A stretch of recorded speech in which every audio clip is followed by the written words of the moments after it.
Hello, guys. Hi. Hello. And today, as you can see, I'm a little bit more casual, I guess.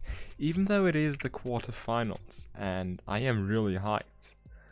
Like, that didn't change. I'm really hyped for the quarterfinals. But today, this arrived. This is my first piece from my own collection. This is the first piece from the drink water collection that I've got right here, which is this kind of crew neck. I think it's called crew neck. And you can have it in my shop. That's the point of it. You can buy it in my shop if you want to. Yeah, that's basically what I wanted to say with this. That I've got this crew neck and you could get it in my shop, you know. And I really like it. Like it's super comfortable. It's like actually super comfortable. But yeah, as you can see in the title, we might run into a little problem. Because it is already 8:03. The game was supposed to start at 8, but you know, you always have got a few things, so a few minutes late, that's not a big thing, you know, that can always happen. But the problem is that I have talked to Evan earlier. He was one of the two persons who are supposed to play this game. And the problem is that he's not sure if he can make it. So, yeah.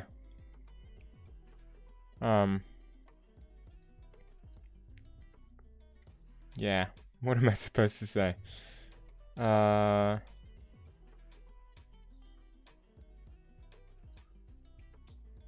Like, I hope it works. I really hope it does work for him.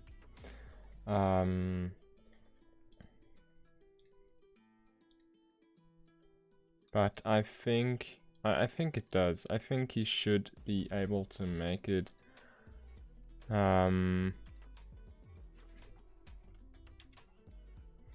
Wait, I just got a message.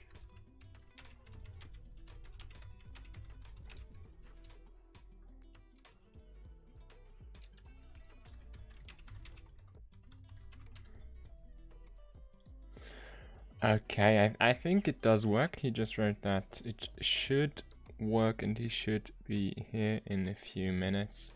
And I'm relieved because this, like, I talked about this yesterday. This is my favorite matchup in the whole tournament. I'm so hyped for this match. This match is going to be awesome. This is going to be high quality. Well, I've got high expectations on this match, obviously. But I'm really hyped. I think, like, I just think those are the two best players we've got in the tournament.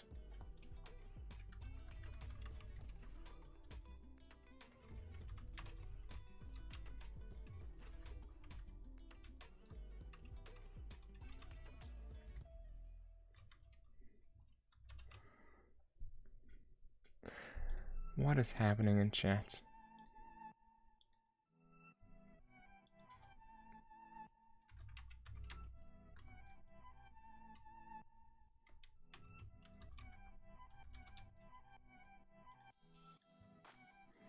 Yeah, friendly banter, I can see that. Oh, fuck my hair. I can see the friendly banter. Oh my god. Long hair can be so annoying.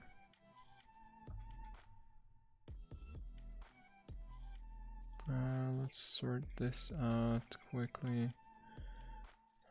Yeah, good preparation as always. At this point we are just waiting, but due to him messaging me earlier, I will not say that, like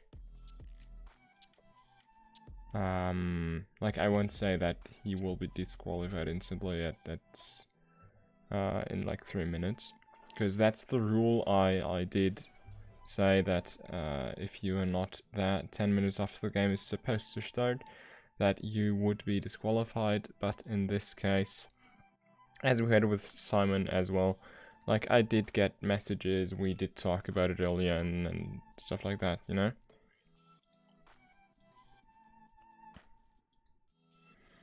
So I think that should be fine. I will quickly look. Okay, he said he is going to be here in 5.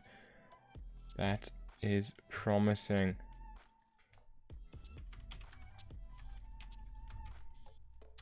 Yeah, just trying to sort this out right here. I hope it does work. Okay, well, in this 5 minutes, we can... Yeah, let's have a little talk. Okay. So, I heard you're hyped for this matchup as well. Yes. Hey, I'm prepared. You're prepared? I've trained mentally all day. So, how confident are you? Like, do you think you can win this? I think I can. I don't know. It depends. I don't know how much Evan has prepared for this game, honestly. I mean, he was the one who friend requested me at 8 AM in the morning. Match. Yeah, I think he has prepared quite a lot. Although I did prepare, I did not prepare by like playing 20 games of chess today or something. Yeah, I think he prepared some stuff against you as well. But I'm just really hyped for this game. Like, if I manage not to blunder, I think I should be okay. Yeah, I think you really should just look to play as you played in the first games. Like, just play it clean, play it without any big blunders. Like, small mistakes, you always make small mistakes, that's just normal in chess. Nobody plays perfect. Well, I don't want to say especially on this rating again, but it is especially on this rating. Everybody makes mistakes. Yeah. So I just think that if you try to limit your mistakes, and if you actually do it, not only try, then you're in really good shape to be able to win this. But the problem is Evan also limits his mistakes, and he also played really well in his first game. But you gotta admit as well that well, you actually had a competitive and really good first round matchup, and I think that is just the best first round matchup we've had so far from the quality. Well, not only so far, first round is over, I'm stupid. But that is the best first round matchup we had. And yeah, while you really had to fight to get to the quarterfinals, Evan had a really easy matchup, to be fair. So we didn't see his full potential. True. I didn't see that much from him, honestly.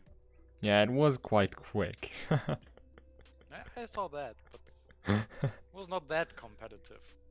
Yeah, but also I think the one thing that you could really take away from that was that he really tried and managed to punish every mistake that Lineup made in that game. Hey. Okay, so let's get this game started, and I'm gonna deafen again. Yes. And good luck to the two of you. Okay, guys, I am hyped. I am so hyped. Yussi's gonna start with the white pieces right here, and it's gonna be a Dutch defense. That is apparently what Evan prepared. I can imagine that that is good preparation by him. Maybe he has seen that Jussi never played the Dutch before, always plays d4, and never played against the Dutch, because nobody plays the Dutch, let's be honest. So, I'm just gonna quickly change the title.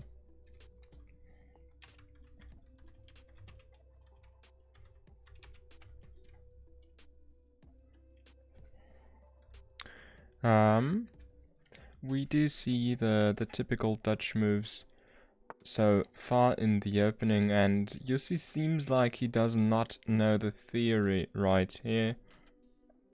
Let's just be fair, he does seem like that.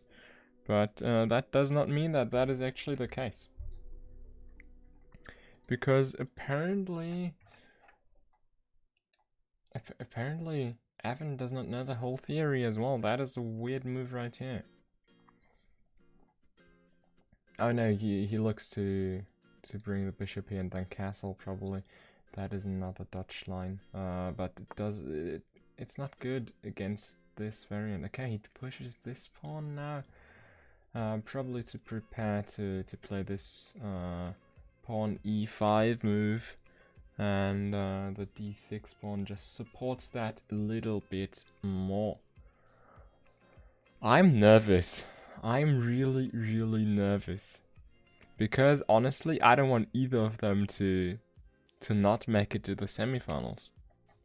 I want both of them to make it. I want both of them to be in the semifinals. I'm just so sad. That is, like, this is a finals matchup. This is a matchup for the finals. Honestly, both players did so well in their first round. Evan is a favorite for the tournament. Jussi is also a favorite for the tournament in my eyes. And now there is the bishop d7 move, which does prepare castling on this side, which is normal in the Dutch. Okay, now Jussi prevents the castling with this bishop move.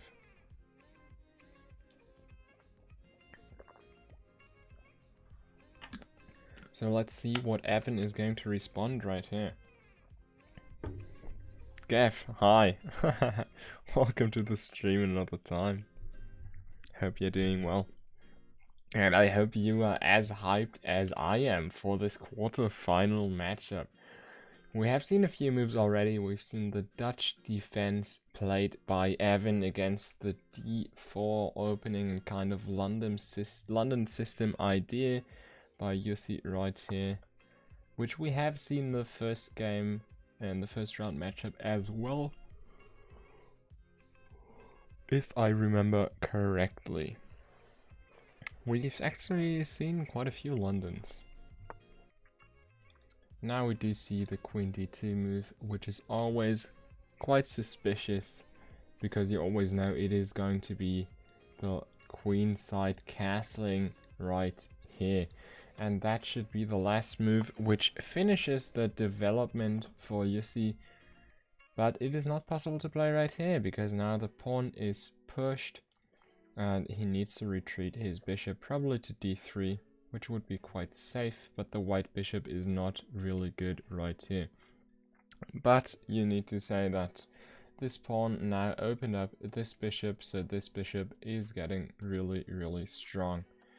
Also, this is also not bad because the bishop also defends this, this e4 square again. So if the knight were to go here, which would be a nice idea because this is kind of a weak square right now due to that d pawn being pushed, then you could trade with the bishop as well if you wanted to. Okay, now Evan castles. This move allowed him to push the bishop away and castle, which would not have been possible before. And now I think we are going to get some spice in this game. I think Jussi is, yes, and he does it. Yes, he does castle queenside right here. So, we have got this exciting matchup, and on top of that, we have got opposite side castling. That means that you can have h4, g4, things like that. You can have the pawn storm on the king side, and you have the pawn storm on the queen side for black. So now this knight move, which I've talked about before, now comes in. And then we'll see. Will you see trade with the knight or the bishop? Because you do need to trade here. He is going to trade with the bishop. I do prefer that. Because if you trade with the knight right here, then you need to move your bishop after. And you've got some problems because you cannot go on either of those squares. So you need to retreat it and the bishop would be useless. So I do prefer taking the bishop right here. Even though the engine prefers actually not to trade, but the bishop takes is the second best move, so it's totally fine. Now the knight is attacked here. Also, like, it would have been a fork as well. So attacking with the bishop is really good there. Now you need to move your knight, but... Okay, I would have liked this idea. I would have liked that idea. This knight move, I don't like it, because the knight has got no squares to go. But yeah, let's see what is going to happen. Yeah, this e5 move just looks so strong for black right here, which is the best engine move as well, which is the reason why this bar went down. Because the knight has got no square. Yes, and we do see the double attack. We do see the double attack. This pawn is supported and attacks the bishop, and the queen opens up for the attack on the knight. And this knight move was just not any good for Yussi right here. He should have moved his knight to e5 probably, which is more aggressive, which does force some kind of trade probably, or doesn't force, but which will result in some kind of trade probably. But that would have been the move right here, because now after trading one piece he will lose another. The only good move is bishop g3 right here, but then he will still lose this pawn. His bishop is still in an awkward position, the knight is still in an awkward position. It is just not any nice. Yeah, now the bishop moved back, that is the best move. And that is how he doesn't lose any piece right away. But now there is going to be e takes d4. Oh no, there's not going to be e takes d4. That is so good and so important for Yussi right here, because e takes d4 would have been some trouble. This move is the way to respond, and now the engine suggests knight takes g6, which is really weird. But the big problem is that you cannot really take here. You cannot take here, because then the knight is undefended again. And you cannot take with your queen, because the rook guards this. So that is why knight takes right here is the move that is suggested, because then you at least get a pawn back. And if your bishop is traded, you just take the rook and you win the trade. So of course black will need to take your knight first, and then you can take this pawn and you should be all right, because this pawn is also under attack and undefended. Okay, that is the way that is fine, I guess. That is I think it was the second best move. No, it's the third best move right here. So it's still completely fine, but you do lose the knight here, and you could have won this pawn instead. That would have been just one pawn that you get as the trade. Now Evan will take this knight right here. It is just free, and then Yussi should look to just go for this e4 pawn. which is undefended right now as well. But the problem, actually thinking about it, the problem with that move is that it does not work. You need to go for g3 first, because you do have some problems that this is attacked twice and only defended once. So you could either go for the knight e2 move here, but I prefer this g3, or the bishop g3 move, moving the bishop out of danger, or even bishop g5, which is another idea right here. But the problem is that when you play bishop g5, there will just be queen takes f2, which is supported. You could have a queen trade if you wanted to, but you do lose a pawn in the process, and will probably lose a second one. So this g3 move is just the best move in this position by far, because you do prevent this queen pressure on the f2 pawn, and you do save your bishop in the process. And now this was not good, even though the idea is not bad at all right here. It is just a free piece for Evan, and I'm sure he will see this. So it's all going from bad to worse for Yussi right here. If Evan sees this free bishop, then it's going to be really difficult, because after this free bishop there's also not really a chance to prevent the queen trade actively and this attack on the f2 pawn. And yeah, it's just really difficult, because you don't really want to trade queens, but you kind of have to, because this queen is just so strong. So the queen trade is the best move, but also, like, it is just uncomfortable. But the problem is that the queen is just so threatening right here. You know, because like the queen trade is forced. You need to take, because the queen is also pinned. So that, like, there's nothing you can put in between. There's nothing you can do right here. You could make a move like f3 to also protect your knight and like reinforce your structure a bit, but then there will just be the trade. And so Yussi takes the trade himself, but yeah, even though this is the best move, obviously Evan is going to take right here. And then let's see what Yussi has got to offer, what Yussi will do in response, because the problem is, yeah, you need to play f3. Yeah, basically. Oh, what is happening to my face cam?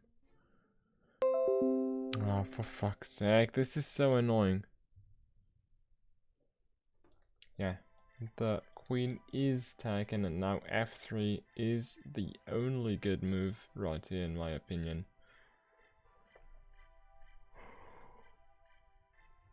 Because if you don't go for that move, like, okay, no, rook he1 is another possibility, because you do defend the knight, which is defending the pawn.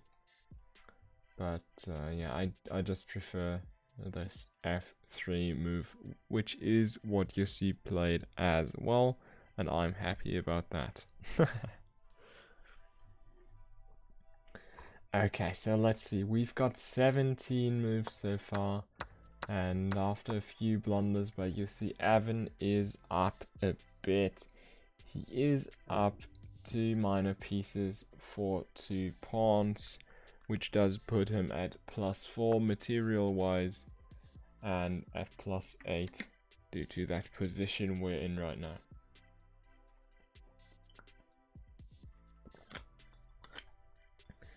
Now the bishop attacks the knight right here. It's just further development for Evan, and now Evan should just trade this off. He should just go for the full trade right here, and he should be fine in the process. Then he needs to develop. He really needs to develop afterwards, and the engine suggests to develop before you do that, because you could go for some knight move, and then bring your rook out to also be on that diagonal. The engine actually says knight a6 is the best move instead of going for that more natural looking knight d7 move, which is also fine. But the engine just wanted that weird knight a6 move. I don't really know why. Probably because then you want to go and b4 and threaten to take the a2 pawn. That is the only explanation that I would have for that. Okay, now Jussi needs to see what can he do. I think the best opportunity you have got right here is probably to push this pawn to support this, or maybe to move your knight. Yeah, I think moving your knight is the best opportunity right here. The knight is not pinned, and I don't like that move. There were definitely moves that were even worse than that, but I don't like this push because there's still so much pressure on this knight, and now you're just trading off another pawn even though you've got the attack on the knight. Then I don't feel like that's a good move. I feel like moving a knight would have been so important. Oh, now Evan slides the rook on the d file. Okay, was that a mouse slip? Like, the rook on the e file is just so much stronger. Why wouldn't you go for the e-file? Huh. I'm confused. Anyway, let's see how Jussi will react and respond. Oh my god, I'm yawning so much again today. It's insane. Let's see how Jussi will react to that threat. Okay, he will just push the pawn even further. He wants to go for the push. And now I do understand this pawn push in the first place, but I like it even less. I don't think this pawn will do anything in the future. I just don't. You really need to move your knight now. You need to go to maybe take here and trade it, or go to g3, go to c3. I would even consider c5 okay-ish here. Problem is then the pawn will be pushed and all that, but it's better than being stuck on e4. Because you really don't want to get pinned here. Because if you are pinned, there's no way to defend this. Okay, luckily Jussi moves his knight right here. And just moves out of danger, removes this point of pressure in the middle of the board, which is really, really important and really good to see. As you can see, there is this big rating difference. Evan is really playing well. He is 1188 rated on chess.com here. And Jussi is only rated 840. But he is a really strong player. We could see that in the first round. We could see that he's definitely able to play way, way above his rating. He is able to play at, like, I'd say, he is able to play at a rating of about 1100 as well. So Evan is still a really strong and difficult opponent right here. This is not an easy matchup, obviously, and Jussi is a slight underdog, I'd say, but I wouldn't give him the underdog role by any means. It's just that he is a little less strong, especially if you look at the rating. But I feel like he is such a strong player, and definitely not an easy matchup for Evan as well. As you can see, both of the players really think about their moves. Both of them really invest some time in the moves. No move is played under 10 seconds or even under 20 seconds in the last move. They really take some time.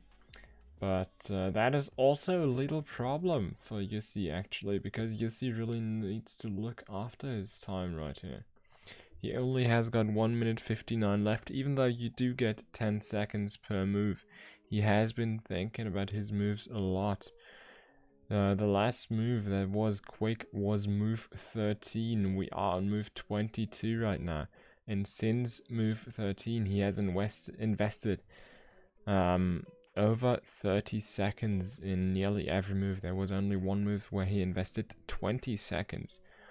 But if you are down on time, and if you're down a lot in the end of the game, you only have 10 seconds per move, which is not a lot, even though it's not like bullet. You only have 10 seconds per move to not lose on time, and I like that you don't lose on time here. I think that's really important, but yeah, I don't want anybody to lose on time. That's just boring. But yeah, let's see where this is going, and I feel like this pressure is just bringing things to another level. Like this pressure of being down on time, and this time pressure is just pushing you to play better, to play faster. That is why some time pressure is definitely important in my opinion.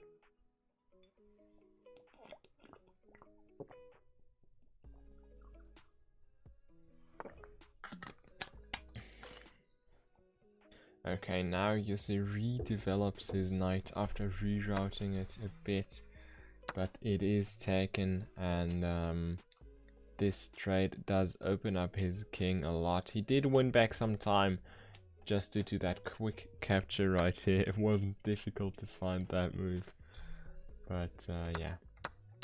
And now Evan goes for another pawn. And that was not a good move by Evan, because Yussi did find the important move right here. Yussi did find the important move of rook captures knight right here. And now was really important that Evan does attack the rook here. And now Yussi should go for the other rook, and then he managed to win a trade. This is not a huge comeback, but this is a little comeback. This is from -8 or -9 to only -4.7. Yussi should just abandon this rook right here and just take the other one. Activate his rook right here and then look to go for some checks.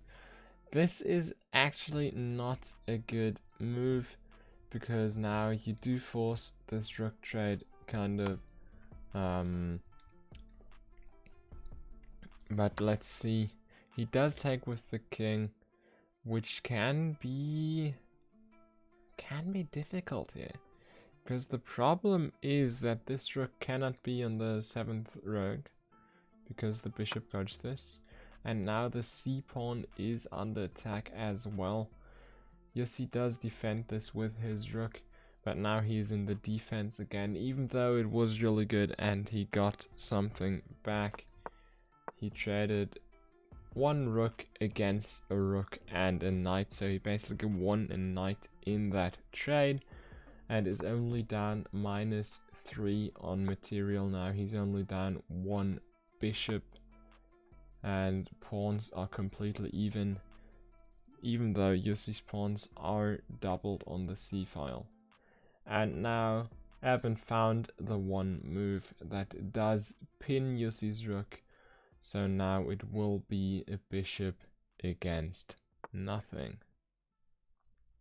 Yussi doesn't want to take the trade himself. He does want Evan to trade right here. I don't think that makes a big difference. Evan still doesn't trade this. He doesn't want to commit. He wants to have the different move order and have the pair of the pawns, the pawn chain just broken here. So let's see if Evan makes any mistake, because that is what Yussi would need. He would need any mistake that Evan makes so that he can abuse it. He did abuse the one mistake that Evan made and got that good rook capture on the knight and won that free piece. But the mistakes that Yussi made in the early stages of the game just cost him a lot right here. Now Yussi should go to d5, capture this pawn, look to capture those pawns as well, and just look to push this one pawn. And that is the way to go here.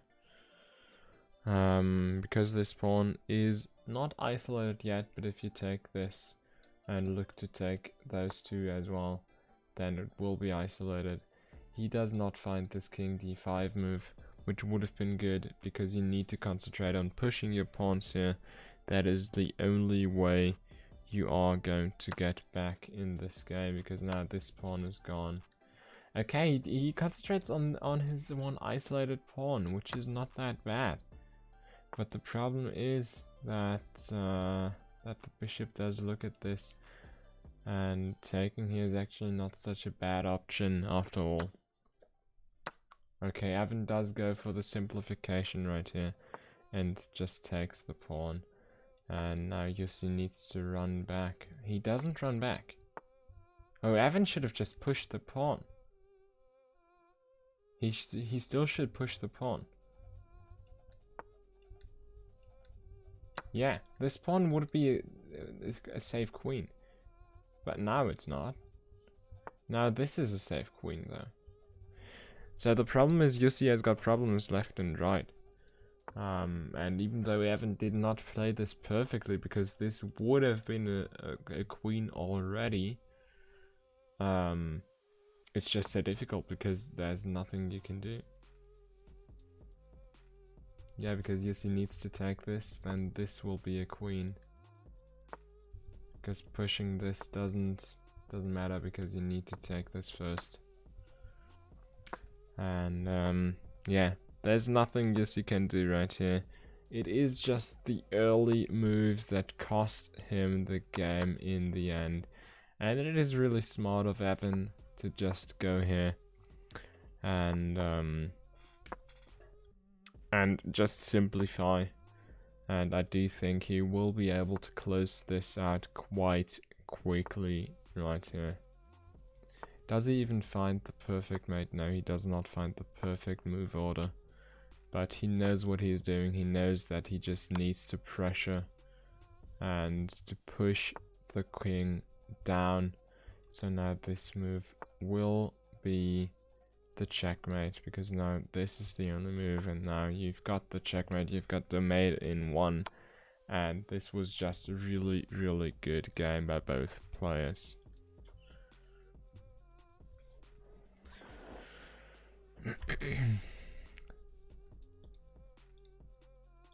Yeah, it was just really, really well played.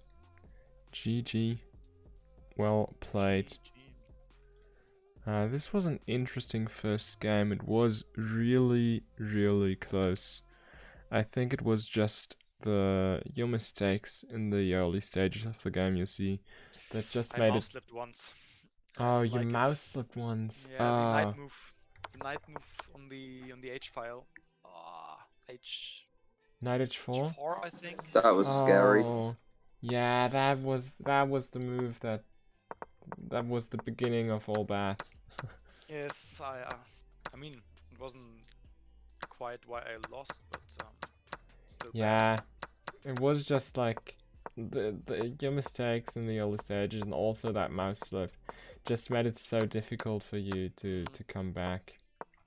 You did find the one mistake that Evan made was capturing your pawn, and you did find the move of capturing the knight, for example. So you did find some counterplay later, but it was just so difficult because you were down 2 pieces, and that's just, well, it's just super difficult to come back from that, right? Yeah, true. I felt like once all the pieces were going down, chances were getting lower and lower, and he just didn't do as many mistakes as he would have had to do to make me win. Yeah, you did, like the one mistake you did abuse that, but there wasn't much to abuse in that game. There wasn't much to punish. Yes. But you do have a second chance. There will be a second game, even though you will be black in that game. I feel like Evan's opening also paid off. Have you ever played against the Dutch before? Yes.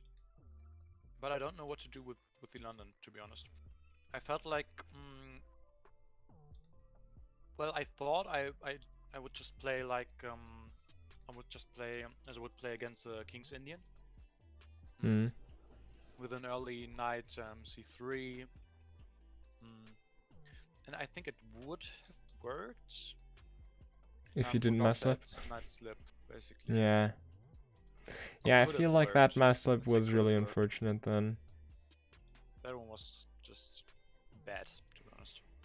Yeah, that is really sad. I don't like losing you to a mouse slip, but that's how the game works, right?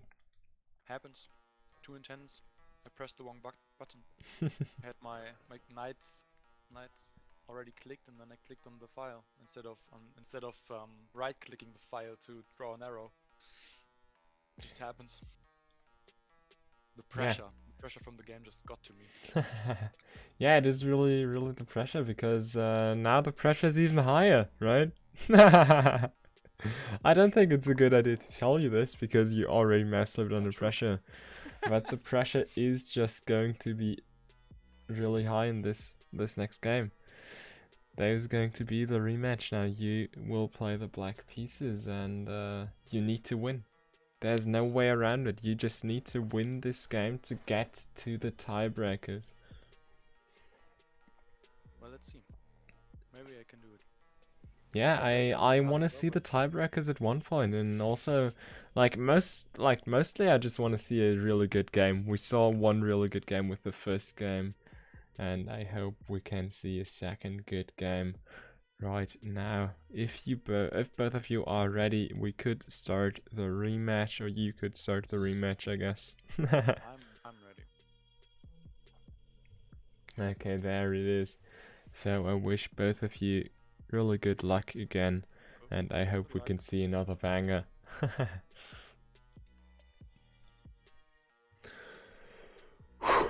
Okay. I'm nervous. I'm nervous for Yussi. I really am. Oh, okay. Did he prepare the Caro-Kann? He does go for the Caro-Kann defense, and it is going to be the fantasy variation, apparently. That's what chess.com says. I do not know that. Most of the time I do see the advanced variation with the e5 push, but instead Evan is going to play f3 to support his e-pawn. And it seems like, it really seems like Yossi needs to think again. It seems like he does not know that variation, but the best move in this variation is to take the e-pawn right here. He does go for the g7 move instead, probably.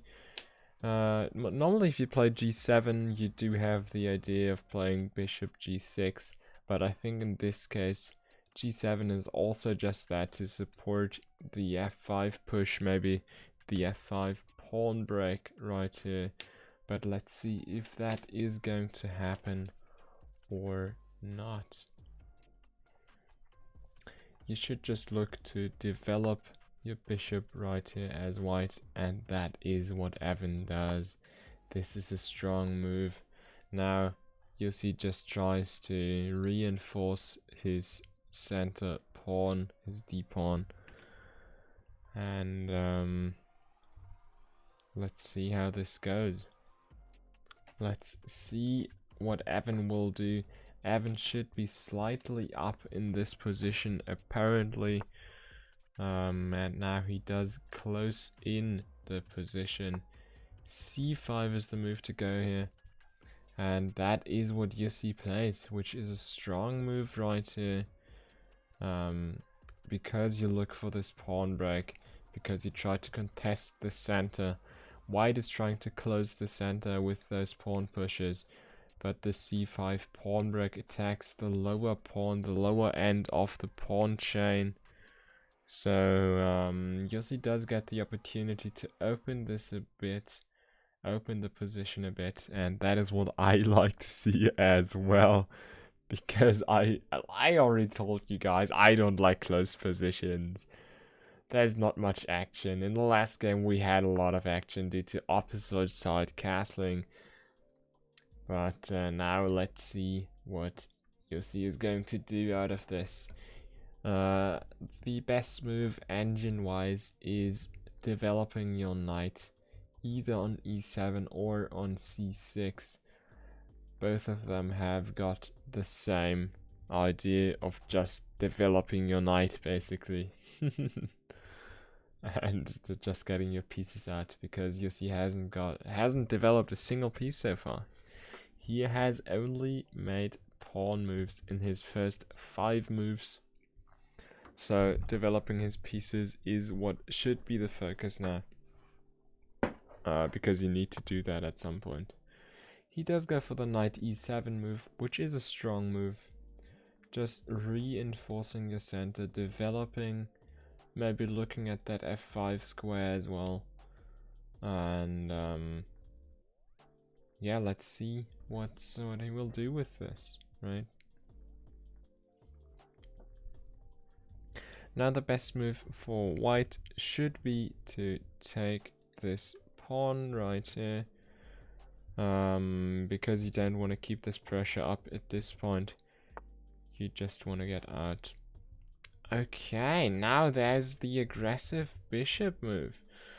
Do I like this? Thinking about it, I don't know, because this is the only developed piece for black. Kind of developed, I guess. So you could trade that, but I never really like trading a bishop against a knight, because I really like bishops in the end game, especially in more open positions, which is mostly the case in end games. And Yossi finds a really good move of getting his bishop out, because those pawns will not stay here in the center with this push. So now it is not good for white to take here, because then this pawn is gone, and Yossi will look to take this d pawn at some point in the future, and that is when this e pawn is under pressure as well.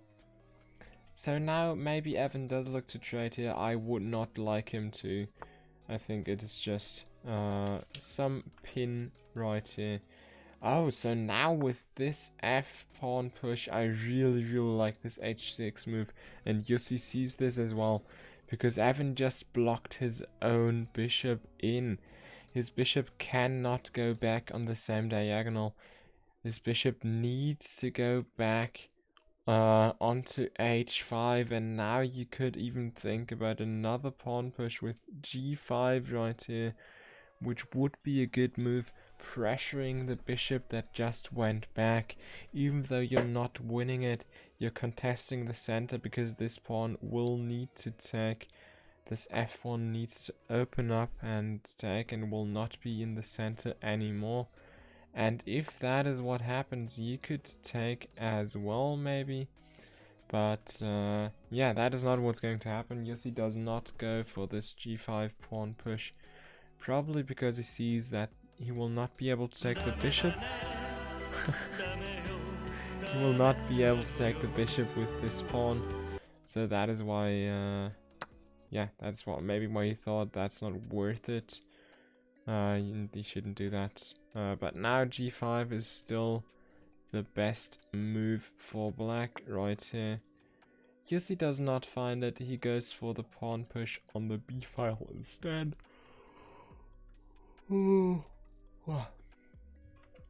Which actually does lose him a pawn in the end, because he lost one pawn, and now he does offer the pawn trade. And yeah, on the 10th move we did have the first capture in the game, which makes me happy, because now, like, at least you're trading off some pawns. I don't know. Oh my god. Fuck, can we tell, it's just such a good meme. Yeah, now Evan just takes the b pawn. Yussi gets out his queen. And now we're talking. Now the queen is out, the knight is not pinned anymore. The bishop attacks this pawn. You could still look for this g5 push. I really like this, because it doesn't only attack the bishop and force some kind of trade here, but also the main reason you want to do this is because then you remove the defender of this pawn in the center. And if your bishop is here, if your bishop is on e5, your bishop is mighty strong. Oh, that is a blunder.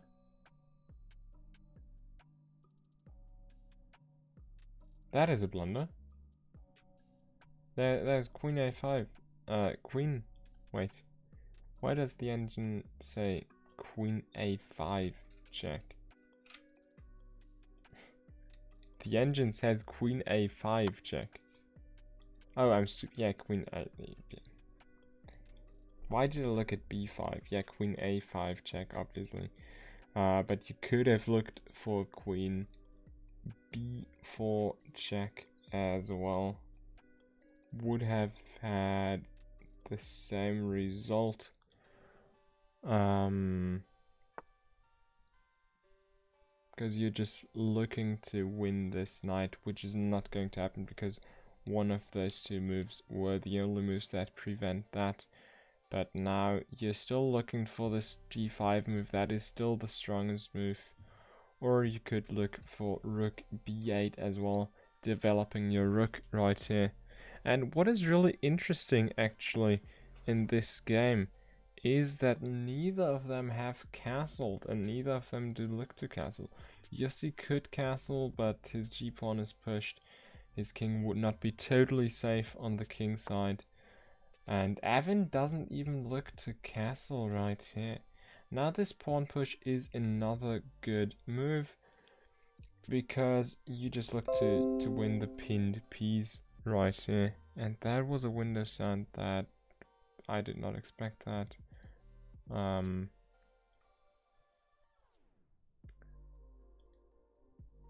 But that was on my side, just saying. You don't need to check.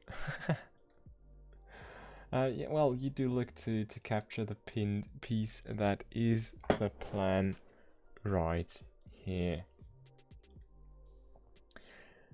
So now there could be some counterplay. Bishop takes e7 is the best move. And actually, the engine line would be bishop takes e7 into knight into d takes c3 into knight takes c3 into knight takes e7. That would be the weird move order and engine line. Oops, sorry. That would be the weird move order in my opinion, but that would be the engine line. Oh, Cedric, I just see it in OBS. The alarm alert was the word I was looking for. The alert should pop up in a minute. I don't know why it hasn't popped up already, but thank you so much for the follow right now. And yeah, welcome to the stream again. I hope you're doing well. And now this is just a bad move. This bishop move is just bad. Evan did not find a way to defend his knight right here. And that is going to be a big, big advantage for Jussi right here. Because he wins a piece, he will be up a piece in this important game for him. He will be able to get this advantage. He's still thinking if there's some way that there could be a problem, but there is not. And he does take it. He is up a knight right here. And the pawn is not even taken. This pawn could come in clutch for Jussi later. This is not an unimportant pawn, because this pawn is really, really strong.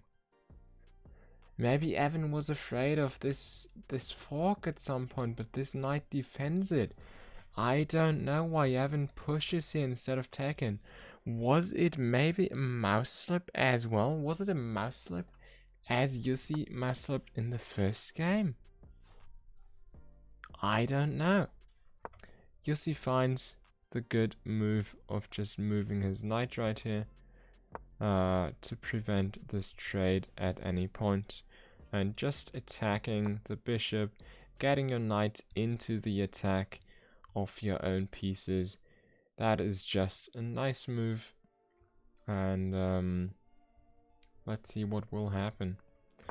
Oh, now actually I understand.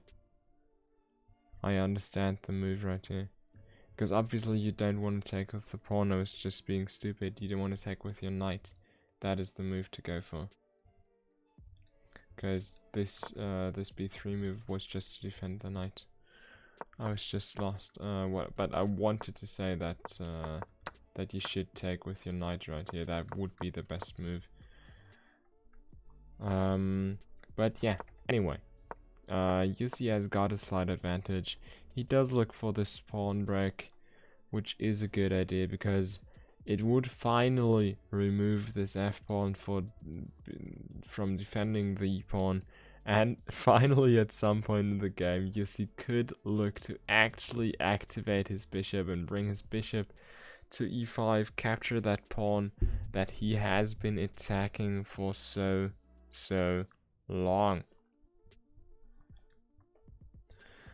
It would also open up his rook, even though he looks onto another rook right there. There is... Oh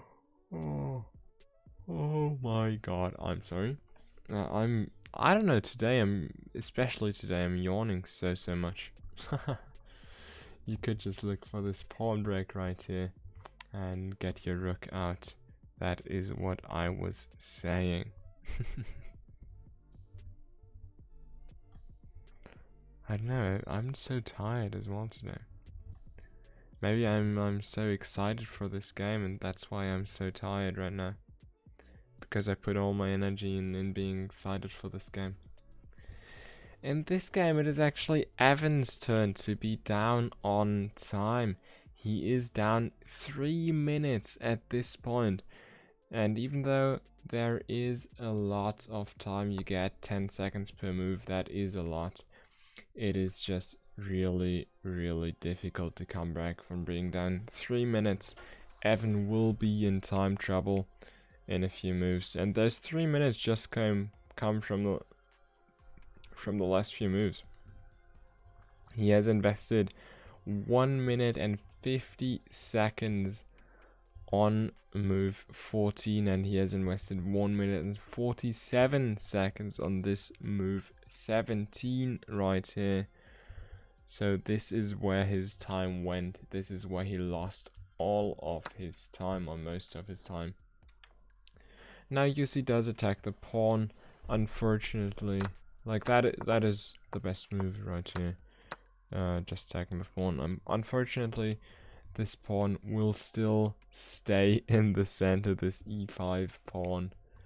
And let's see how Jussi will be able to, or if Jussi will be able to remove that at some point. Bishop b7 is the move to go here.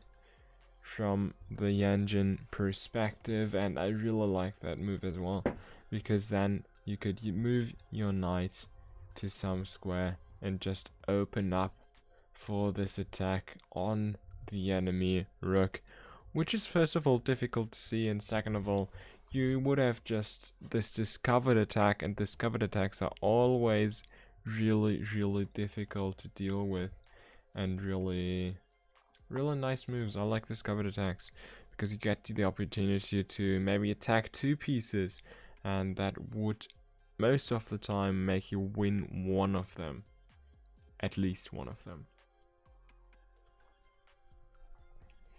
Now Yossi does find this nice bishop b7 move, and white responds with castling right here, which does bring the safety to the rook, so there will not be the discovered attack.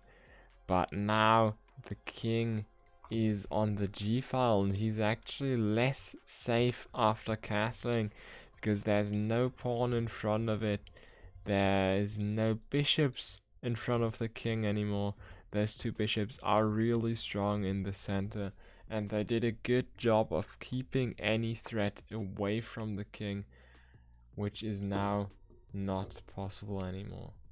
And now I also really like this rook move, which is again the best move that Yossi found right here. And it is just such a strong move for black, because it forces it forces white to either put something in between there, which is not nice to do, or to move the queen to really passive square. Oh shit. And moving the queen to a passive square, that is the option that was chosen by white right here.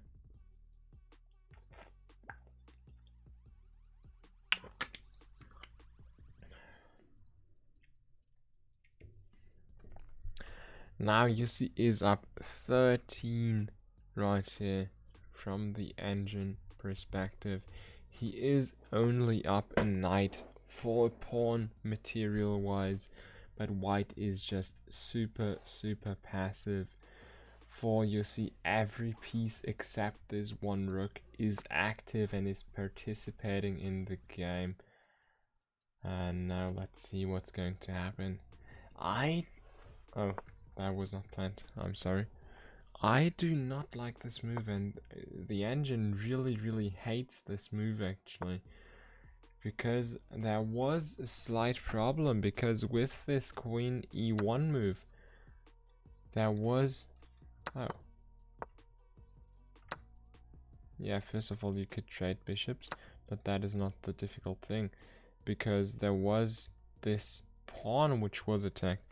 That is another option that what you could do here, trading the bishops first to remove the queen from defending this. But now that was not what you were looking for. You were looking for attacking the pawn instantly and trading the queens. Actually, that would have been so much better for white. Just looking to instantly take the pawn right here, which is attacked twice, only defended once. So you could have looked for that trade. That would have been better for white right here. But this is still a huge comeback for white. There was this huge attack that Yossi did not manage to keep up. And now he is down a bit. Or not, no, he's not down, but that is not what I was supposed to say. He's not down at all. But he lost his attack. He was up a bit, and now he's not up anything. Or not up much anymore.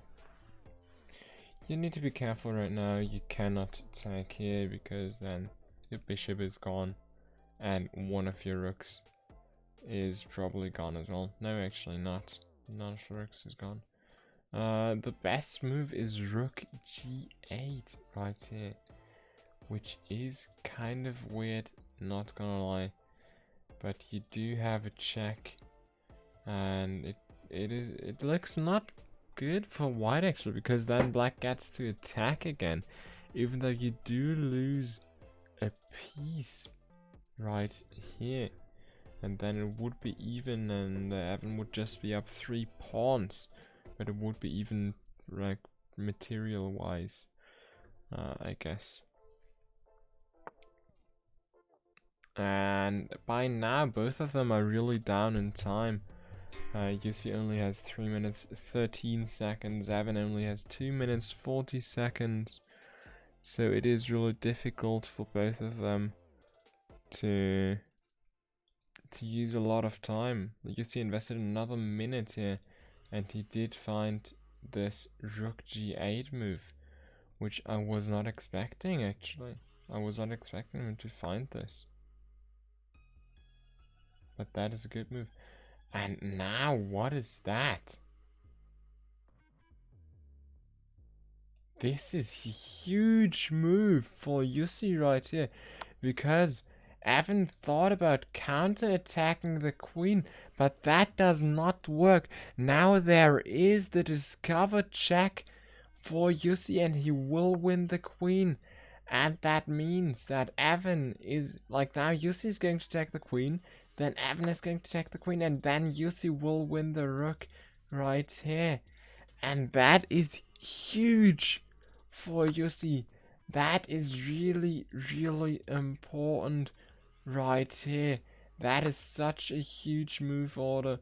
That is such a huge mistake that Yussi got to punish right here. And it is really, really good that he found the punish. So now, without any queens on the board, Yussi is up 1 piece. He is even up a full rook for 2 pawns at this point, and he finds another good move with this rook d2 move to attack the bishop and the c pawn at the same time. Now there is a random check by Evan, but that does not do anything. It does attack the king. It maybe forks this pawn, but the king is just going to attack the knight and defend this pawn at the same time, and there's not much Evan can do. He needs to retreat his knight again.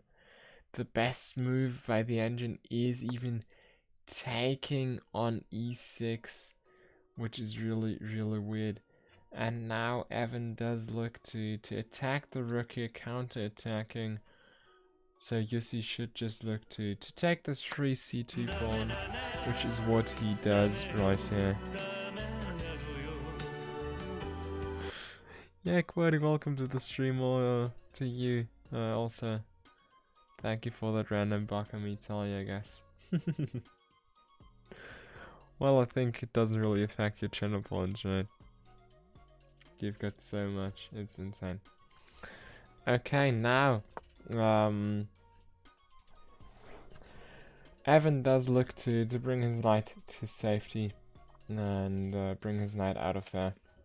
Yussi just won another pawn with that c2 pawn, so now he is only down 1 pawn for his rook, and he pushes the knight out of here. That is what he plans on doing, so let's see where the knight will go. a3 is probably the only move that you've got, which would be attacking the rook as well. He does go for c3 instead, which is defended, but I think there might be some counterplay. Rook g2 is the move that is the best move right here, and it just looks bad. Like, just doesn't look good for Evan right here. It looks like we might have a tiebreaker. I'm really excited. Yussi is now under 2 minutes. He needs to really look after his time at this point. You do get 10 seconds, and both of them won back a few seconds in the last few moves because they were quite quick. Now Yussi does not find the g2 move, but he plays rook g4 instead, which is also completely fine, because you're just attacking this pawn, which will be completely free. And attacking everything that you can is also always a great idea. If you're down material, if you're up material, you should just trade everything you can and like take every free piece that you can, because if you were to blunder later, then your opponent has got less pieces to work with. Okay, so now there is the rook d1 check, which is a good move, but it just buys some time. That's all what is happening right here. Oh my god, I'm yawning too much.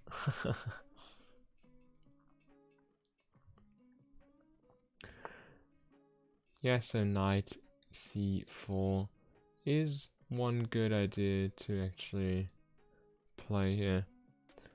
Just blocking the check, not even bothering, and just playing a random normal move, bringing your knight into the attack even further, which is defended by the other knight, so those two knights are the indestructible duo.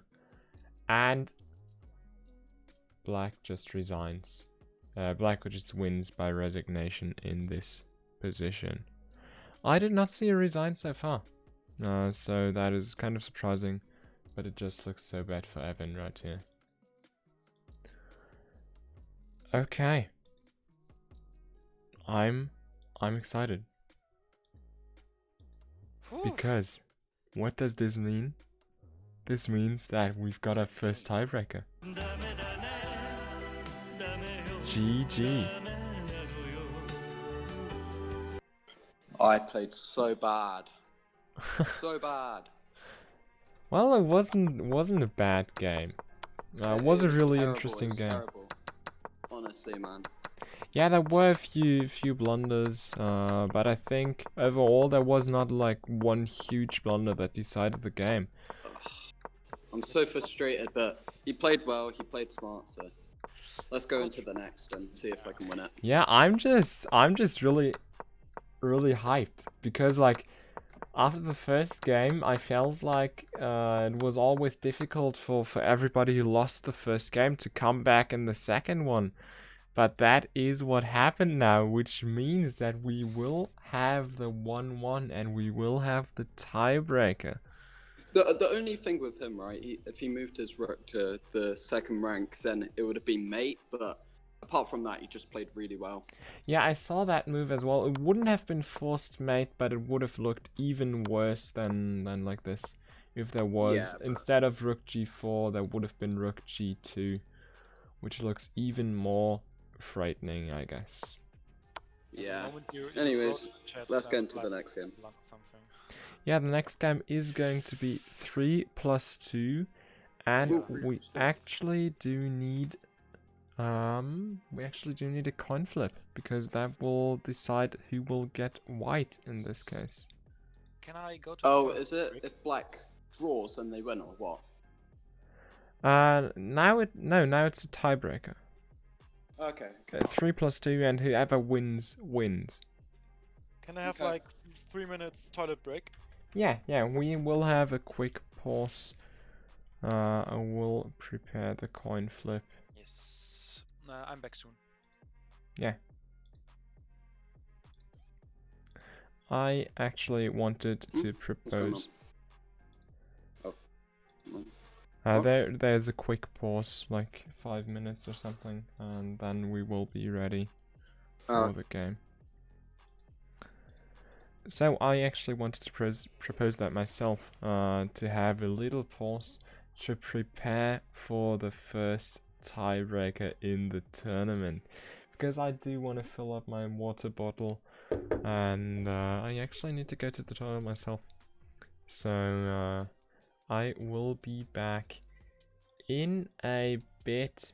And actually, I just thought about it. Is it more fair if we do a coin flip, or is it more fair if Yussi gets white again? Because he's the lower rating. I don't know. Write your opinion in the chat if you want to. I will think about that, and I'll be back in a few minutes. And I will have a little ad break because there's nothing to see right here.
Filled up my bottle, and now it's time for the bathroom break, so I'm gonna be right back.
Okay.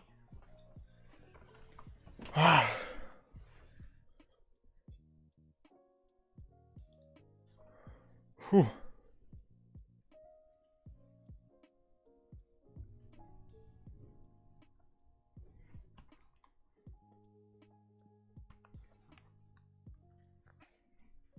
Okay, I'm back. Sleep more? Why sleep more the first thing that I read when I come back? Yeah, I probably do look tired, yeah.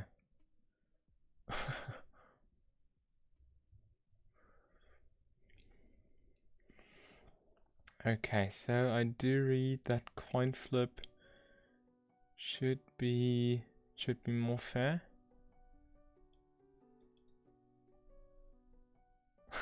Spend less time playing games. Yeah, that is a good point, I guess. I actually did sleep a lot in the last few days. Go outside well often. Well, yeah, my mum would say that as well. Definitely. Okay. So, let's get back here.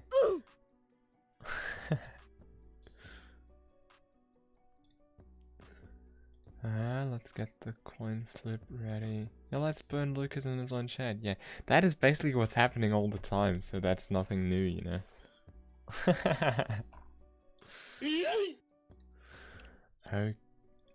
Okay. So, that is the first tiebreak in the tournament, and it will be decided by a coin flip.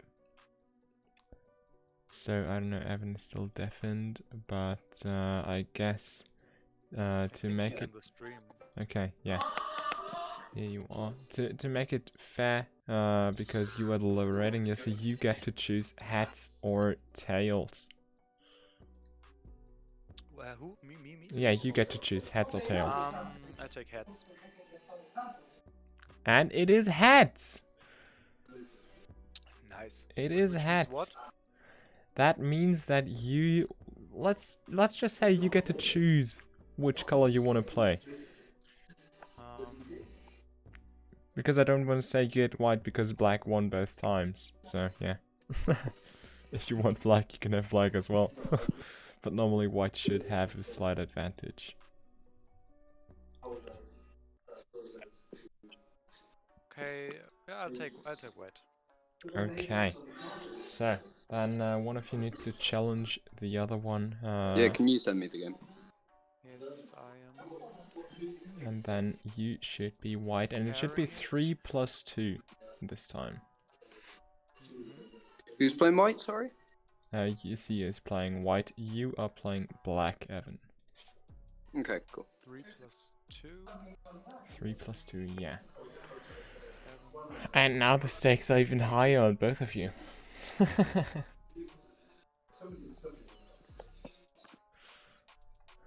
Now the stakes are really, really high for both of you. It is just win or lose right here. Standard 3 plus 2. Okay. I sent the game now. Okay, so you are in the game. Yes. So, yeah, good luck for this tiebreaker, and see you after the game. Oh, he did say something, I was already deafened. Well, I'm so nervous for both of them. I think you can see that I'm super nervous. Like, look at that. Well, it does look... Well, it looks like I'm not nervous at all. Okay, we do see an e4 opening, but you see this time e4, e5. And we do see the Petrov defense after knight f3, knight f6, and knight takes e5. Maybe Yussi was looking for some kind of Stafford played by Evan, but that is not what happened. And Evan plays a move that is not that good. Queen e2 would be so strong in this position, in my opinion, because it's just so difficult to play against. But d4 would have been the move to go for. But after d3, knight retreats, and knight comes to c3 for white right here. Both of them are playing quicker than before because the time is limited right now, so I don't think I will be able to analyze every single move like I could do it before. It will be way quicker this time, and it will be way more pressure on both of them. It won't be easy for them because it is just win or lose at this point, and whoever wins this game proceeds to the semi-finals. This is already the quarterfinals game. It is a knockout stage from the beginning, and the stakes are even higher because now there's no chance to get a second game. There's no chance to win the first one and lose the second one, because you can lose the second one, you know? There's no chance to make it up.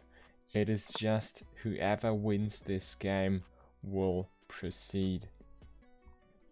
Now h3 looks like a good move right here, because it pushes the bishop back, pushes the bishop out of the attack.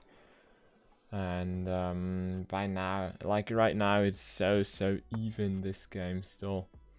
There is like not really an advantage for anyone at this point. Yossi develops another piece and just looks to play solid right here with castling, both castle on the king side.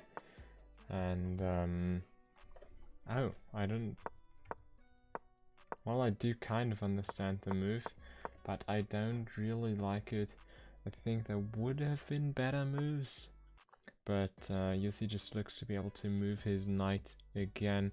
Now knight e5 looks really strong.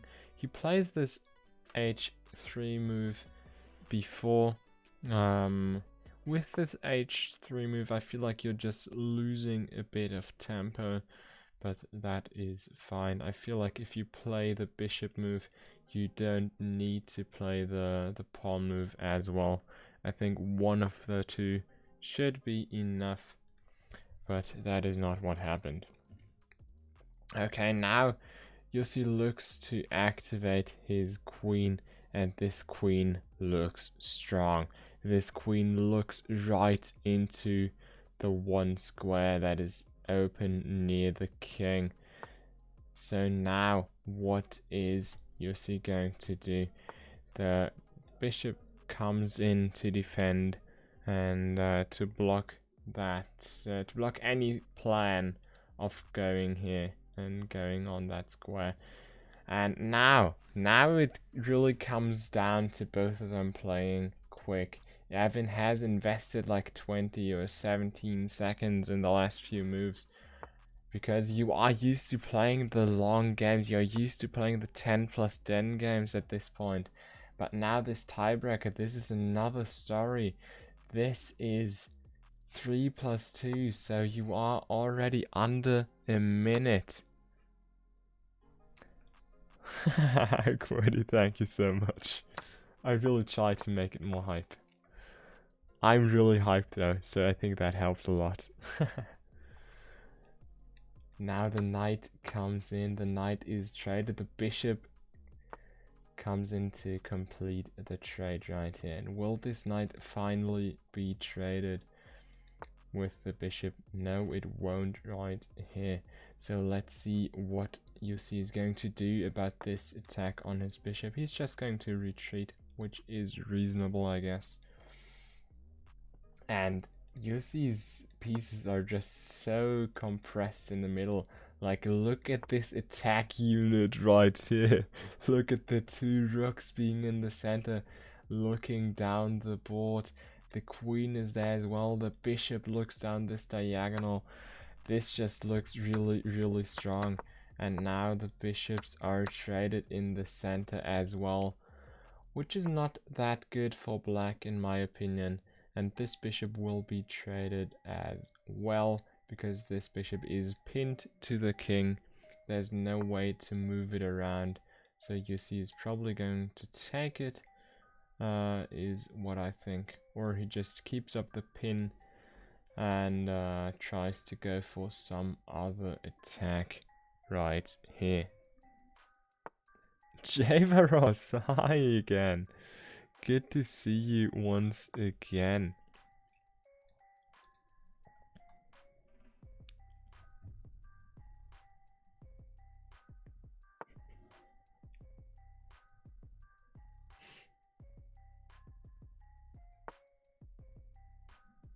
Yeah, thanks for this quality 10 seconds of content, Quiddy. I really appreciate it. I feel like you really like my hype commentary. If you want me to not talk, apparently. Okay, so what happened during that time? The queen did move to maybe have this attack unit on the king again. And then the pawn push responds with the other pawn push right here. And then the queen comes over to defend. Pawn takes, bishop takes. And the bishop trade, and the queen trade, and the check to win the knight right here. and it looks really, really good for white. It is 2 rooks against each other, but yeah, I feel like white has got the attack. Both of them are down on time. Both of them only have 20 seconds left. There is the rook trade. So both of them didn't want to concentrate on having to deal with pieces anymore and are just concentrating on the pawn pushes. This is not a good move right here, but that is going to be okay. So let's see what is going to happen right here. Who is going to win this? It looks really, really even. Will this be a tie? Will this be a fucking draw right here? That would be amazing. Because then we would need another tiebreaker. But Evan does not want to draw right here. Evan should look to push these pawns, because that is where the big weakness of white is right now. These pawns are not strong. Now Yussi did offer the draw, but Evan didn't accept, and it is good that he didn't, because he can now push this pawn. Yussi moved his king over to the other side, which was a big mistake, because Evan can push this h-pawn, and it doesn't look good. Yussi looks to respond with him pushing the d-pawn. He tries to hold on to those 2 last pawns, but he cannot. He cannot hold on to both of them. He needs to decide. He should hold on to this isolated pawn. So now there is now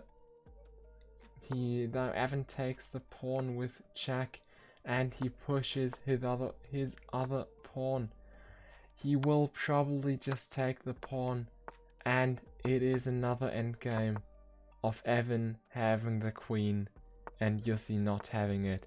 This was the most intense chess game I have ever watched, but in the end, Yussi did not play it correctly when it came down, with both being under time pressure, and it just came down to pushing the pawns in the end, and Evan did a better job, and there is the checkmate.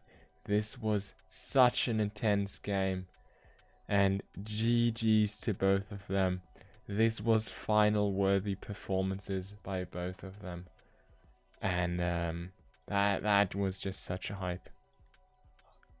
GG's. GG. I was so freaking hyped during this game. This was so intense. And I didn't even play. Yeah. At one point, I really thought you were gonna draw this and there would be another game. Yeah, it looked like it was going to be a draw, but I think he made one mistake and it allowed me Yeah, to pushing the pawns was the biggest mistake in the end.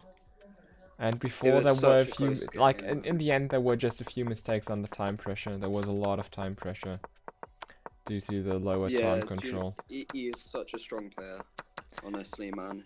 So difficult.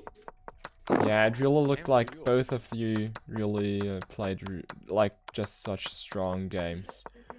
I can't wait to analyze everything. True.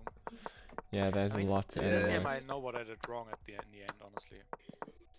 And I know that it's my biggest weakness that I don't play well with only pawns. The end game strength. Yeah, I'm just so sad that this was already a quarterfinal matchup, because I think this would have been final worthy. It was tough. It was tough, definitely. GG, man. GG. Same, GG. Okay, thank both of you for being here. Thanks for playing, and Evan, congrats for making this. Congrats for making the semi-finals. You really deserve it after this series. It's very tough. He's very strong. I think you can win this, Evan, honestly. Yeah, I said it before. For me, both of you were the 2 favorites to win the tournament, and I think everybody has seen why. Yeah. This was so tense. I'd like to play hyped. some practice games with you, man. After, like, Sure. just soon as great, man. All right, I'm gonna go now. See ya. Same. Okay, see you later, and ya. thank both of you for playing again and Thanks for the for invite. participating. Yeah, sorry yeah, okay, never mind. He left already. Okay, Quody, you're right here. Perfect. That's not right. Oh, echo. Okay, good. Both of you are already ready. That is really I've been nice. sat here for 36 minutes. Yeah, I'm waiting. sorry that it took so long, but you did see why. It was the most intense chess Yeah, match you've ever yeah. watched, right? Yes. Torben was laughing so much. It was really funny. It was literally so intense. I never watched such an intense game. I think it's just because they're so evenly matched. Yeah, it was just such a fair match. Yeah. But now, I think I've got a few seconds to calm down while you set it up, and While we play as well. well, I wouldn't say that this game won't be that intense, but at least we will have 10 plus 10 again, and not the tiebreaker where it comes down to who wins and who loses, which decides everything. Do you know how to set it up? This will be another 10-10 Fine. game, and I think Yes, what I is the don't lower see rating, right? Probably. Yes. Oh, fighting talk. You know. So yeah, Quody, you should start with the white pieces in this one. Nice, just what I wanted. Yeah, I hope that's what you wanted, because that should be something good. Even though in the last match, both I times sent you link. the Code. Hi, times the thank black you. pieces won. Right, Lucas, Actually, in all 3 matches today, the black pieces won. Okay, tell me when you're ready, and I will play my first move. Okay, I'm I ready. can see We the are match. here. Okay, good luck, Gav. Good luck to the 2 of you, and I'll see you after You the in a bit. game. Okay. Oh yeah. I'm sorry, Pixel. Good that you remind me. I wanted to do this for literally every game so far, and I didn't. So I will quickly still set it up. Even though you already saw the first moves. I really wanted to do this. Like literally, when I planned the tournament, I wanted to do predictions.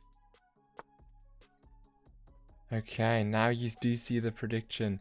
Thank you, Pixel, for reminding me again. And I will just quickly go back and look at the game from the beginning because I didn't pay attention. So now you can waste your channel points by predicting who will win this game. Okay, so let's go back a second.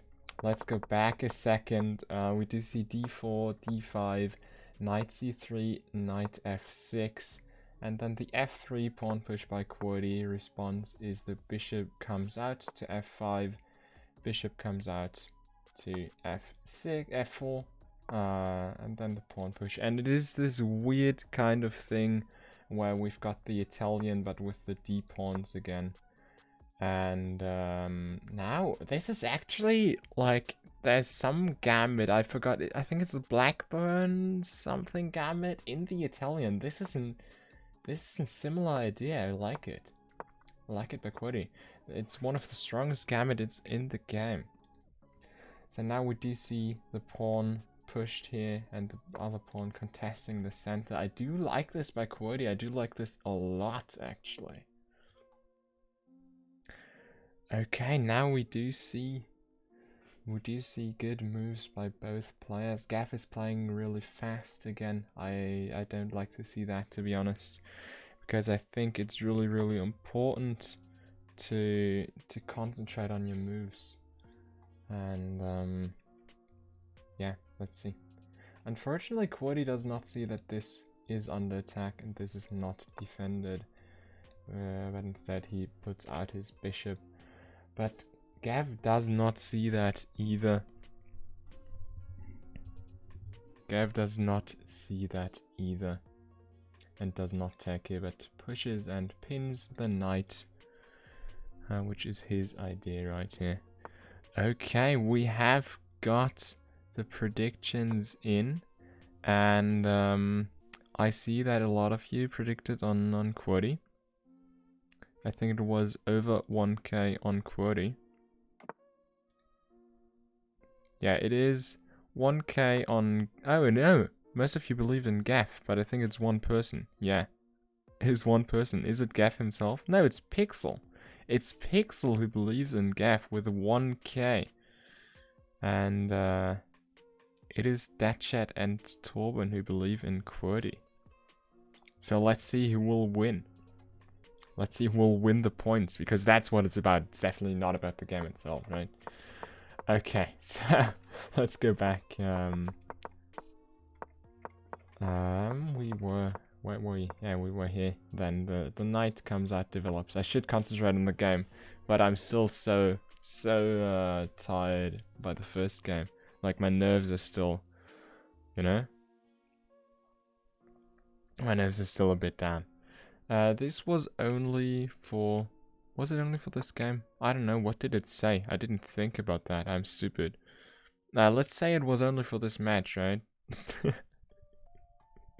What did you guys think? Let's say, what did you guys think when you predicted? Because I didn't think about that. Yeah, knight develops right here. I'm sorry that my commentary is really bad right now. My thoughts are all over the place because of that tense first game.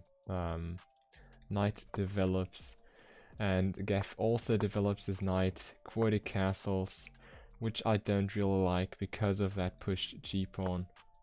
And then he puts his knight right here to have some kind of attack on the c7 pawn. And then Gaff castles, QWERTY takes that pawn. The rook slides over, he takes another pawn with the beautiful fork of the queen and the rook. Queen moves, and now he should just take the rook right here, and he should be really, really good. That is what he does.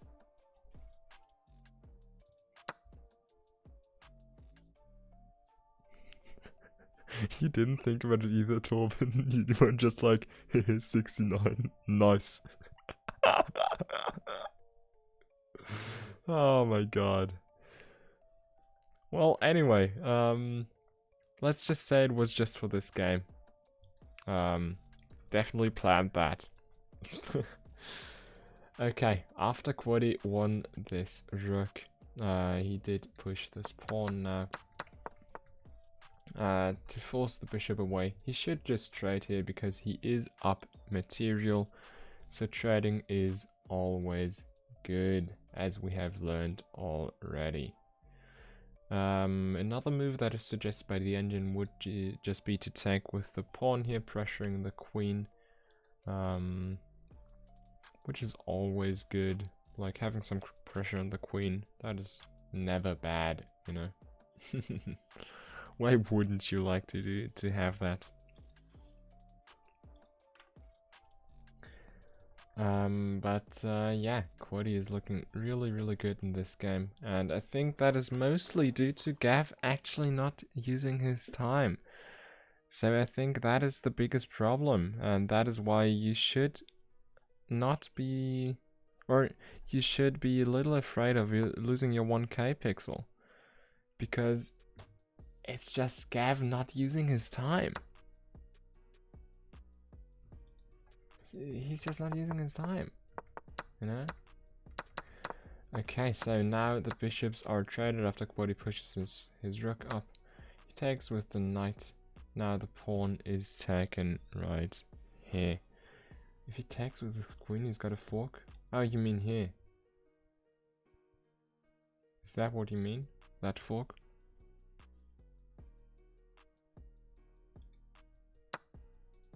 Oh, Coco, you didn't get to gamble anymore? But we've got... I said that this is only for the first game. I definitely said it while the prediction was still up and not afterwards. So for the second game, you will have... the chance to gamble. Because that is always important. I literally wanted to have the prediction up for every single game, and I forgot it every single time. Because I'm stupid. Anyway, so there's a knight trade on d5, where Quaddy wins a pawn for the moment. And it still just looks super nice for Quaddy. He should maybe look to maybe just trade the bishops or look to push a pawn. There are many opportunities right here. Another idea would be to push this knight out of here, and that is what he does, because this knight is trapped right here. The only opportunity for the knight to get out is by trading the bishops right here. And then there might be some ideas to actually maybe potentially get out. But I don't really see how. Yeah, Gav doesn't find a way to get out of here. So Quaddy will just be able to take another piece, and Quaddy is playing so strong in this game. Quaddy is really playing out of his mind right here. And pawn takes is not bad. No, it is bad. I'm stupid. I'm sorry. I'm so sorry, guys. I'm just still so confused. Because, or no, not confused. I'm just still, my thoughts are all over the place. I'm not ready to analyze another game because that first game was so intense. I didn't even play it. I just commentated it. But my thoughts are so all over the place. I cannot really concentrate because this intense game was like over 1 hour of like this intense game. Was like all 3 games were just so intense. It's insane. But yeah, let's concentrate on this game now. Quaddy is doubling up his pawns, his rooks on this f-file. I really like that idea. And just look at the time. I think that is what's deciding this game. Quaddy used 3 minutes already. And keep in mind, he gets 10 seconds back for each move. So he just invested, like we've got 23 moves. So he got like 230 seconds back and still invested 3 minutes already. And Gav got 230 seconds back and invested less than he got back. So look at this big difference of time investment and look at this big difference of quality in the game. And look at this big difference in the moves. And then you just see Quaddy being so much better right here. Pawn takes g4 is the move to go here, because you are down, like if you're white, you just want to trade the rooks right here. You're down to trade every piece of material you get, and you even win this trade. This is not even because you do win this pawn in the process. And yeah, I'm not saying Gav should resign, but this game just looks so difficult for him right here. Instead of pushing that pawn, Quaddy should have taken with the other one. But he's still up a lot, so there's nothing to worry about for him. Oh shit. It's not like he's in some kind of trouble. The only problem could be that if Quaddy were to fall back and to be down a bit in this game, that is when this could be really difficult for him, because that would be the situation where he's down a lot of time and doesn't have a lot of things to do, because he would be down all that time. Now there's just a random check, but I don't think that rook g2 is the move that Quaddy is going to play, because that would be mate in 1. He just saves his king. King h1 or king f2 are both good. There's not a big difference. And now there's just another check. That is all that Gav can think of right now. Just giving random checks, that is all he can hope for. But that actually kind of helps Quaddy. He does get some time back. Actually, he invested 10.4 and 11.5 seconds. So, yeah. So he didn't actually win time. But, yeah, king d1 is the move to go. Like, the move you should play here. King d2 is not good. Because of f4. Queen f4. If Gav sees this, move, then he wins the rook with check. And maybe just giving random checks does pay off right here. Is it going to pay off for Gav that he just gives random checks and Quadi didn't find the right king move at some point? Gav is thinking right now. Maybe he is seeing this line and thinks about it, and he does not. The hype for this move is over. Gav does not find that move, and Gav is just not on top of it today. Gav is just not playing well in this game. And with not playing well, I mean that he's just playing bad. Like, you just gotta say it sometimes, even though it's difficult. Sometimes you just gotta admit that Gav is not having a good game.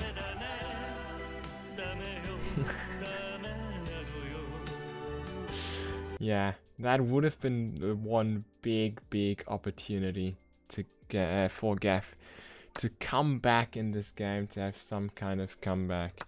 But instead he just takes the a5 pawn, and Quadi is probably gonna grab the h4 pawn, the h3 pawn in response. He could also look for some other... Oh my god. He could also look for some other moves.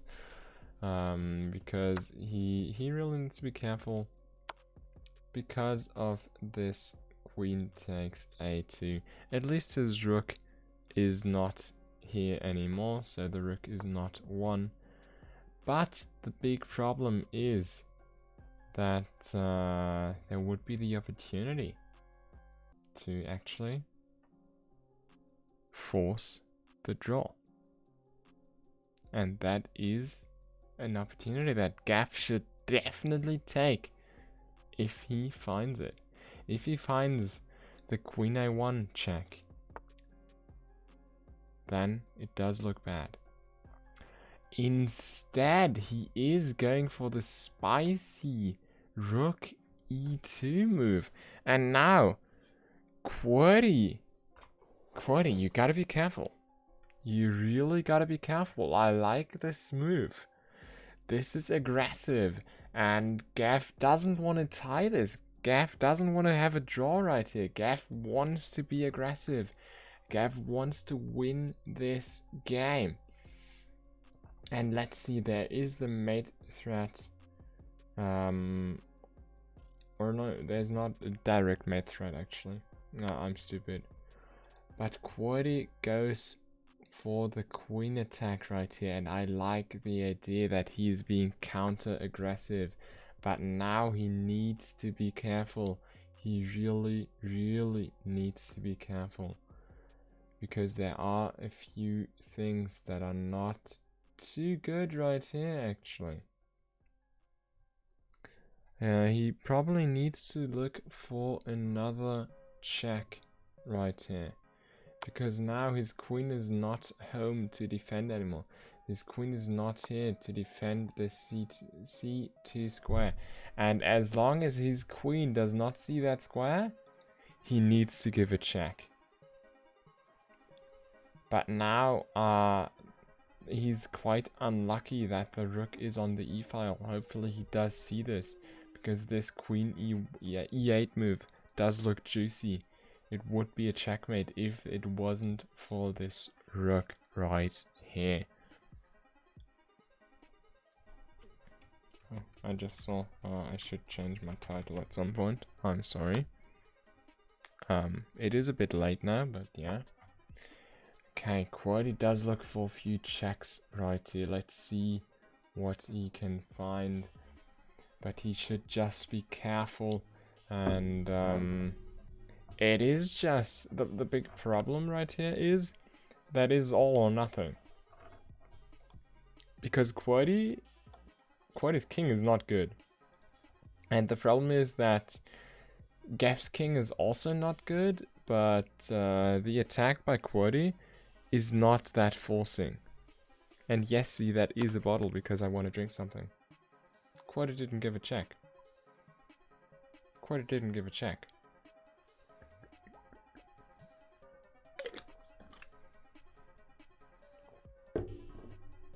I didn't expect that. Oh, I bet Luke is molding G. Oh right my now. god.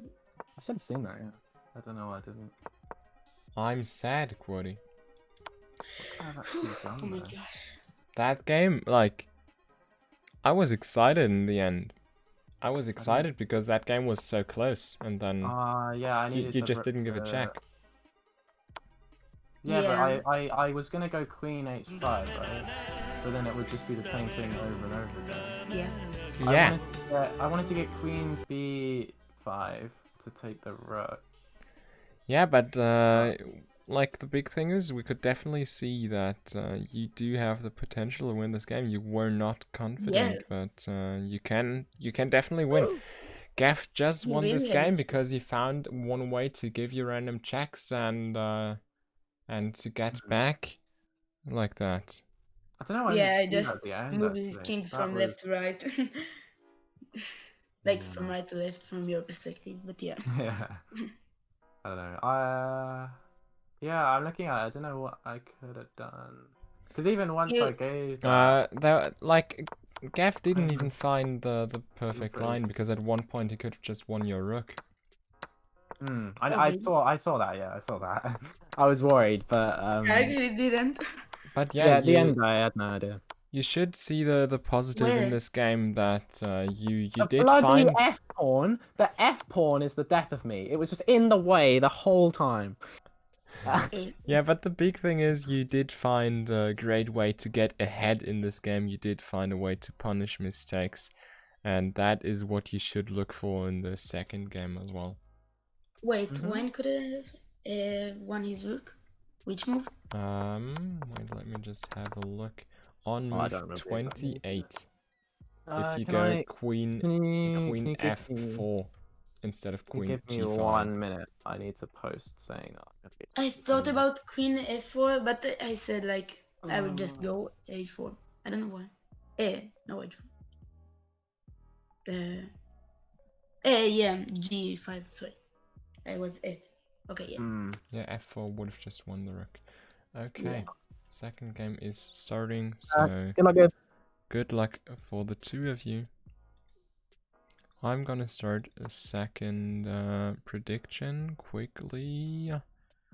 Start prediction, and who will win?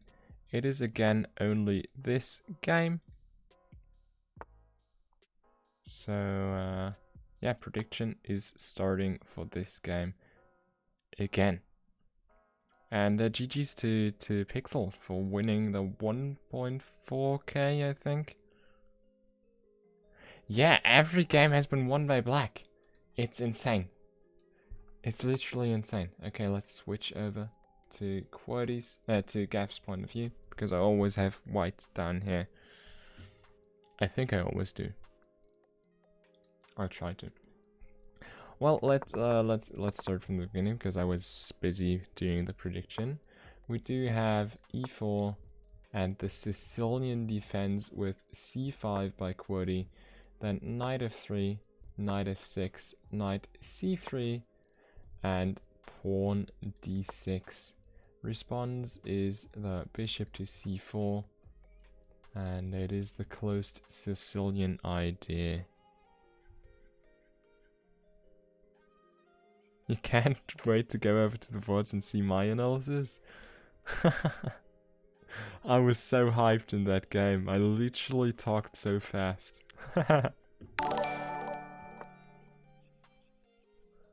9up, thank you so much for the subscription.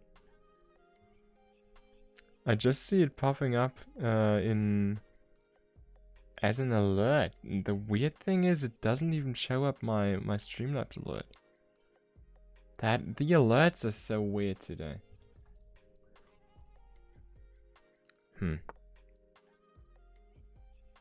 That is so weird. Why does... I'm confused.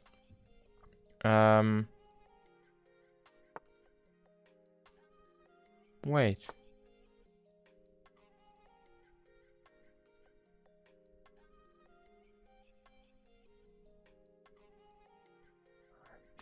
I'm confused. Let's go back to the game. I'm sorry. I'm confused as to what just happened. Anyway, Gav plays this knight g5 move in order to attack the f7 pawn. Response by Quody is blocking off the bishop with the e6 pawn. And now Gav just supports his central pawn again. Quody wants this knight to go away, so he threatens to take it with the pawn. Knight goes back. Bishop develops in order to castle. And Gav also puts out his bishop, and QWERTY castles right here.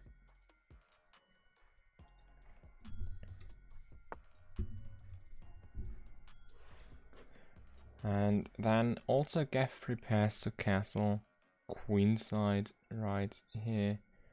And I hope that is going to happen, because then we would have opposite side castling again.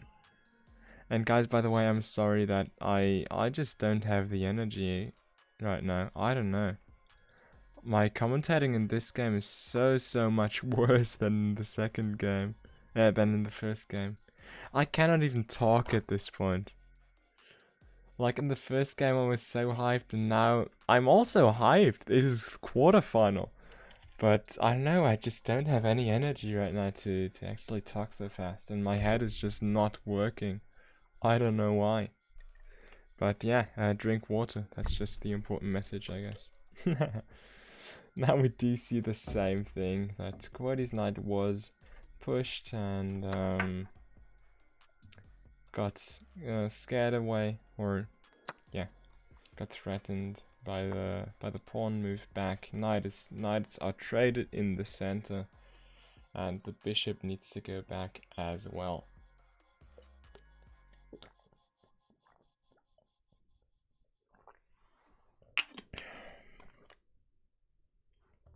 You just start drawing a line. Why is this so relatable? This could be me. Could be me trying to draw a line. Like while I'm watching someone else's game. Oh, this could be me. Oh my god. Okay. So what should Quody do in this position? You should probably just look to have some kind of development, maybe get this bishop out, get this rook activated, and abuse the fact that Gav has not castled yet. I think that should be something that he should look for. He does look for this pawn break instead, which is not bad at all, and castling here is not good. Now he gets to do this, and the bishop is gone. If Quody finds this f4 pawn push, then Gav's bishop here is gone. It is trapped. Cannot go anywhere. This is the only other square where it could go, and that is also occupied by 2 pawns. So what is he going to do right here? What is Gav going to do? And then what is Quody going to do? Is he going to find this important f4 move? No, he is not. Quody is unfortunately not going to find this move, which makes me kind of sad, not gonna lie. But yeah, that is what's happening.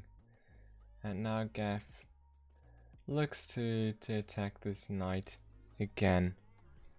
And your points are safe so far, Pixel. Quody didn't find the move, so your points are fine. The points that you reinvested, as I saw. No, as you learn in the lottery and in the casino as well, you should always win some money and then invest all the money that you just won, plus the money that you gambled before, so that you've got maximum gambling, you know? Okay, Quody looks to push this knight aggressively, get it out of the defense and into the offense right here. Yeah, you could have the maximal loss as well, but that would be boring, right? Oh, okay. And Gaff just pushes the pawn. Now, this is kind of free. Not really, like, Quody takes, and then Gaff takes. But, oh no, they don't find the moves. But now at least this bishop is still trapped, but it can take the knight, so it's just a trade. So now it would have been the advantage again after Quody takes, and then pushes the f4 pawn. He did see that f4 move now, but he didn't find it earlier, and the move order is just not correct right here.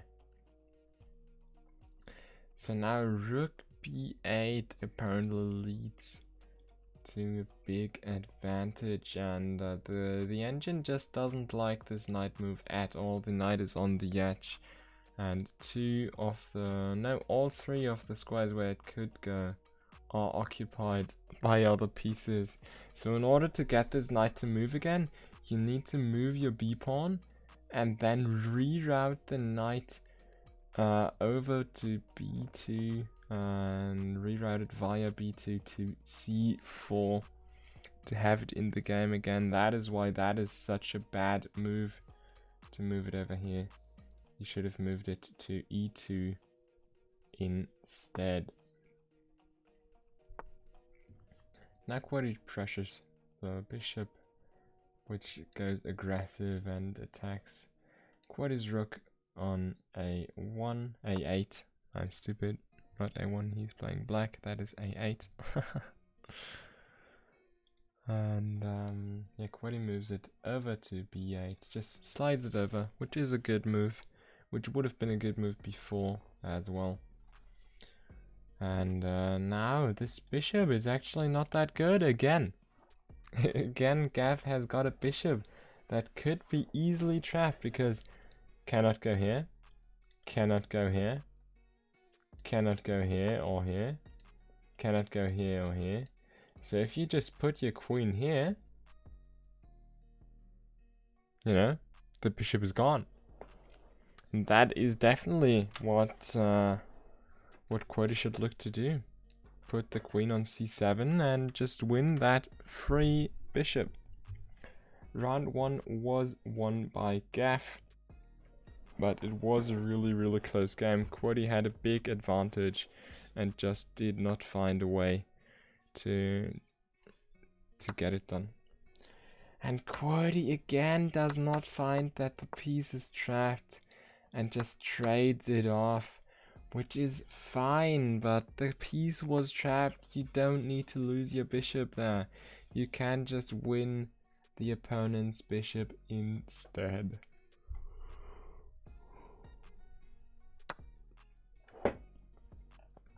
But luckily, Quody does see that this pawn is free. The bishop is defended by the queen right here. And we see another game of Gav not using his time at all. Luckily for Gav, there were a few moves that Quody just did not find. But yeah, I'm not only looking at this quarterfinal, but if Gav proceeds to the semi-final, or if he even proceeds to the final, then he is going to play against players like Evan. And I just feel like after I saw that last game, I just feel like Gav wouldn't have a shot against Evan. He wouldn't even have a shot against Yussi. He just doesn't use his time, and that $5 a month. not using the time is just just not good. watch me, and not $5. Yeah, guys, why don't you have $5, you know? Just $5 a month, you know? Oh my fucking god. The thing is, that streamer, like, that quote comes from an actual streamer, you know? And that streamer actually is so fucking greedy. And I'm just making fun of it. I don't want to seem greedy myself. $5 But, a yeah. month. How do you have hours of time to watch me, and not $5? But even though I do ask for Twitch Prime or something like that sometimes, I just want to say I don't want to be greedy at all. I'm doing this for fun and not for the money.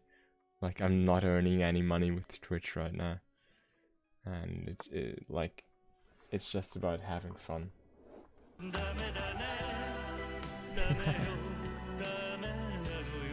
Because I don't make $5 an hour. Well, yeah, if you would make $5 an hour, that wouldn't be good. I would not work in that job, no, to be honest. Like, that's like not even minimum wage, like not at all. Okay, the game is tied at this point because the big problem is, oh no, Quaddy doesn't see it. Quaddy doesn't see the fork. This is such a big fork. Quaddy needed to move his rook over to e7 in this position. Rook e7 is such an important move. Or moves like rook b6, which does the same thing in defending that. Quaddy slides his rook over to a7, and now there's the huge fork right here. We've seen the same fork used by Quaddy in the last game, and now Gav finds this fork, which means that he will be able to pick up that rook, and Quaddy will pick up that knight, but Gav is just up 2 in this position 3 because he's even up a pawn as well, and it looks good for Gav again. Quaddy had a few opportunities to get an advantage, and he did not find it. Now there is the possibility for a queen trade. Quaddy needs to see this, that there was the opportunity and that this queen was attacked, and he does take the pawn. And yeah, that's the check now, blocked with the bishop right here. And the thing is, now it's difficult. Now, oh no, Gav. If Quaddy finds a good move here, if Quaddy finds a move like this rook move, then it's really not good for Gav. Quaddy finds the queen attack, but unfortunately, Quaddy does not find the bishop a3 move, which would have been apparently the mate move or the queen a2 move here. And Quaddy wins the queen instead, which is still so huge. This is huge for Quaddy. This is such a huge comeback because Quaddy found the good check move here, and there was only one way to defend, which was definitely the queen. And oh my god, that I can't even realize what is happening, because that was such a huge comeback. I did not expect that, because that queen attack by Gav was just so difficult. Because if he moves the queen, if he makes a wrong queen move, then it's just all over for him. And that is what happened, because his king was just on that one square, didn't have any square to escape. And it was just lucky for him actually that he moved his queen nearby, because otherwise his king would have been in even more pressure. But like this, he had to put his queen in between. He had to sacrifice his queen to win, to still be in the game. And I think that is another example that, like, that wouldn't have happened if Gav would have invested some more time, I'm pretty sure. I'm pretty sure if he invests more time, he doesn't blunder his queen. But that gave good content, I guess. Oh my god. Like, commentating and in these tense games is actually so much more difficult than it seems. Yeah, now Gav needs to move up his king in order to keep the rooks connected. Or not keep, but in order to connect the rooks right here. King c2 is the move to play here. Now Quoddy could look for some maybe some queen e2 check things. That is what he could do. Well, the game isn't over yet. We've seen many blunders in this game so far. So I wouldn't say that the game is over, but this could be another win by Black. Yet another one. And if this is another tiebreaker match, I don't know. I really feel like that. I really feel that my commentating is getting weaker and weaker today. Like in the first games, I was really happy with my commentating skills, and I'm getting weaker and weaker. And if this comes down to a tiebreaker, oh my god. Yeah, Gav had a fair chance after he blunders his rook here. And Quoddy luckily does see this queen move. But after that blunder... Well, yeah. Well, he did have 2 rooks.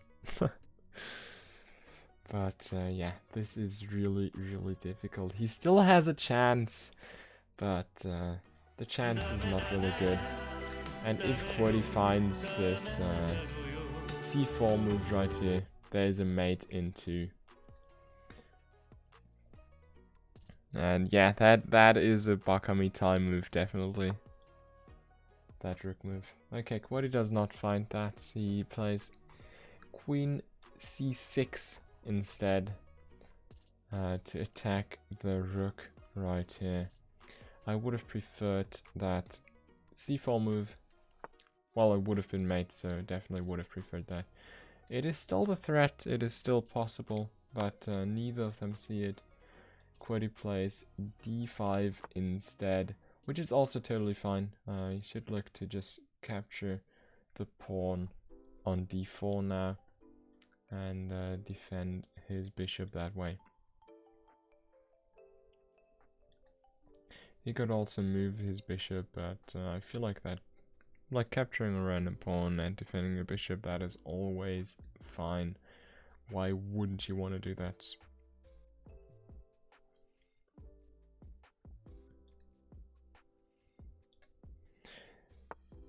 I still can't believe that Gav is still over 10 minutes.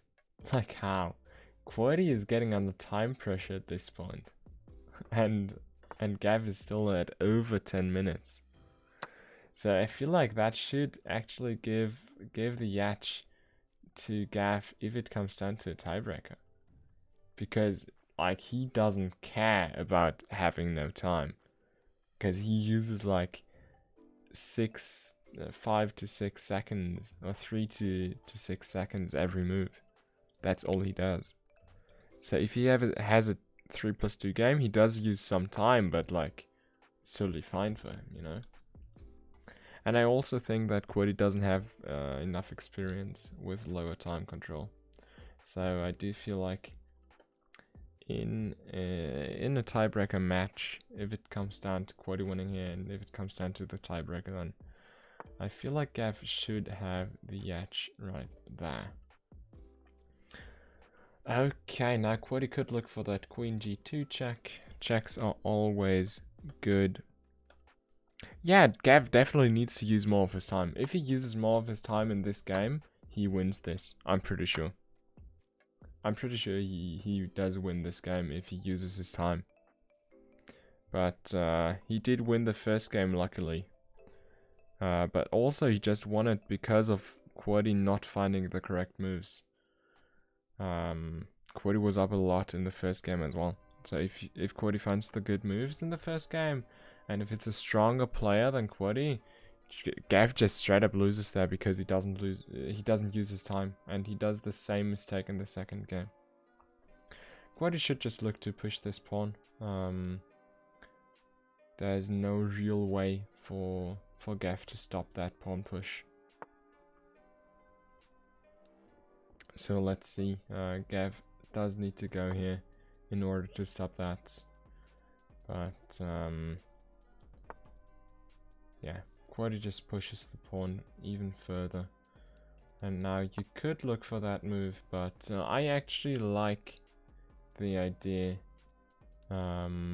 Like best move would be to just make a queen here, and the king will capture, and you've got a checkmate with the bishop c3 move. And yeah, I actually like this idea instead. Seems weird, but you okay? Gav takes the bishop. What? Why? Oh, I'm stupid. The pawn is still defended. Yeah, I'm stupid. That was the point of the move. I saw that move myself, and I'm just stupid. Yeah, Queen e1 check would have been the better move. Yeah, I know that there's nothing else. I don't even know what I am at this point. I'm just so tired. Okay, I did show Quoddy the ladder mate at some point. Oh, he does do it. Oh, yes! Yes, Quoddy finds the ladder mate. I'm so proud of him. GG! Quoddy, I'm so proud you found the ladder mate. Oh my god. Oh, And that bishop move blew my mind. It is still the same thing. Black has won every single I was game about today. to say that Black is OP. And Pixel has won 1.4k channel points in the first game, and he's lost everything in the second game. Wait, did you? Oh, you bitch! Fuck you, Pixel. And now, oh, Quaddy, you won. You bet on yourself. You won 2.4k. I bet on myself. I did not bet on myself. Oh no, there was 2.4k channel points on you and 2.1 on Gaff. Oh, let's go. And now there goes 4.6k to Kirko, Torwin, and a few others. You can be silent for like an hour. Yay! So much. Let's do it. Yay. And now there will be... No, there won't be. I love your face. You look so upset. Oh, I'm a terrible person. Oh, I man. always forget to count because it should be 10 seconds. Oh. Yeah, that bishop move. I felt so 5-head. Yeah, I like that move. I was kind of stupid. I proposed to play that move, and then I was kind of stupid because then I thought like that move was not that good, and yeah, I'm stupid, but that move was good. The engine says that it's better to just make a queen instantly because there's a mate in 5. But yeah. Yeah, but I'm having like, two queens. yeah, it's a mate in fine. 5. It's a mate in 5, so I do not So do we have to expect do, you to find what, that. a 3-minute one now? Or 3 what? plus 2 now. So lower So time control. If you look more at the pressure. time, if you look at the time from Yeah. Dev, yeah, I'm Yeah. gonna struggle a lot more. Yeah. Yeah. You gained 2 minutes and 3 seconds. It happened the same thing against Femo. I also finished with 12 minutes. If I lose after that game, then I'll take it. That was a good game. Yeah, that was like you played 2 good games actually. Yeah, you played way better than me. No. I don't know how I won the first game. You just didn't see it. Yeah, that's true. But I mean, no, it's not like you played badly, is it? Can you sort this out then? Because I don't know what I'm doing on this website. Oh, Hey! I'm not the one who forgot his password. Shut up, I Forget didn't it. even have a password.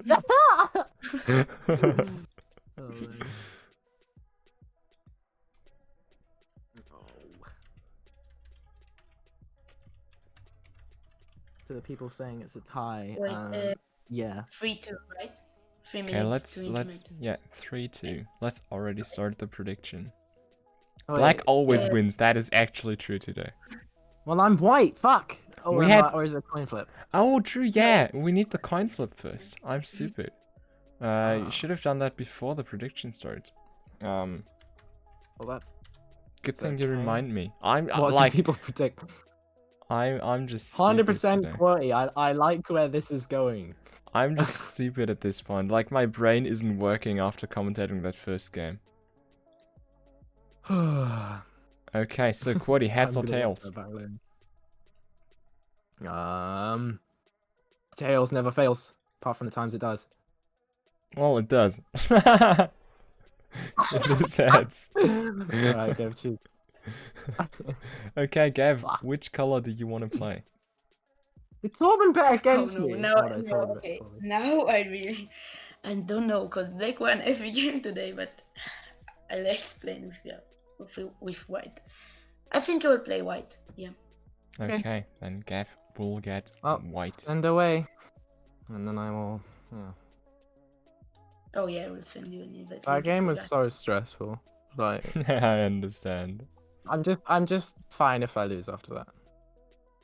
Because there were so many moments in that game where I was like, oh, I fucked up. You know what I'm on about. You're You know saying what I'm on about. it. You know how much time I fucked up. I did so many bad things. I have to think tried more. to. Like, I mean, now no, but Why do yeah. we only have like 300 Oh, or you 250 need to channel points in the bats? Because everyone Guys, just dumped like 4K on me last time. yeah, you only lost 2K. Oh no! Pixel Oh lost quite a no! lot, but yeah. Pixel, you lost all your channel Owie. points? Oh yeah. Hey, I thanks, sent you guys. Give 66% think you're gonna win. the- Well, it is 34% think I'm gonna win. 150 against 69 channel points, so I mean, yeah, it's not. because it's not. Pixel Do it lost again. Pixel lost Do it again. nearly everything he had. You have no faith in me. Well, Torben has. Torben bet on you. He has What did you 69 say? faith in me. Yes. Yeah, it says sorry, you can only accept this challenge once. But I never got to join the. So wait. If you create a I will new one, continue. yeah. Oh, Lucas, what are you doing to me, man? Look at the time. Look at the time. So upset. I am. I'm really sad. It's not looking hopeful. I mean, what? Oh, there's only 2 people in Among Us. Yeah, I might just have to say fuck it for today. Yeah, I'm I sent sorry. it to you. That's alright. It's not your fault, is it? I sent it to you. It's. God, I can't say his I name still. couldn't expect that that tense game. Yeah, You know? yeah, but it just takes me to the same game. It says you won. There's no. Oh yeah, There's no, you're like- supposed to close the tab. See, that's Yeah, not how I it's believe. supposed to work. I did. Okay, wait. Let me Wait. hit rematch. See what happens. Oh No, my 'cause god. it would be a champion. Oh, sorry, I'm lost. Why are people so weird?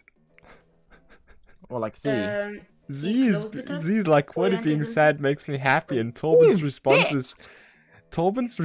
is sandwiches will soothe the pain. Sandwiches will soothe the pain. Like, what? I sent you another link.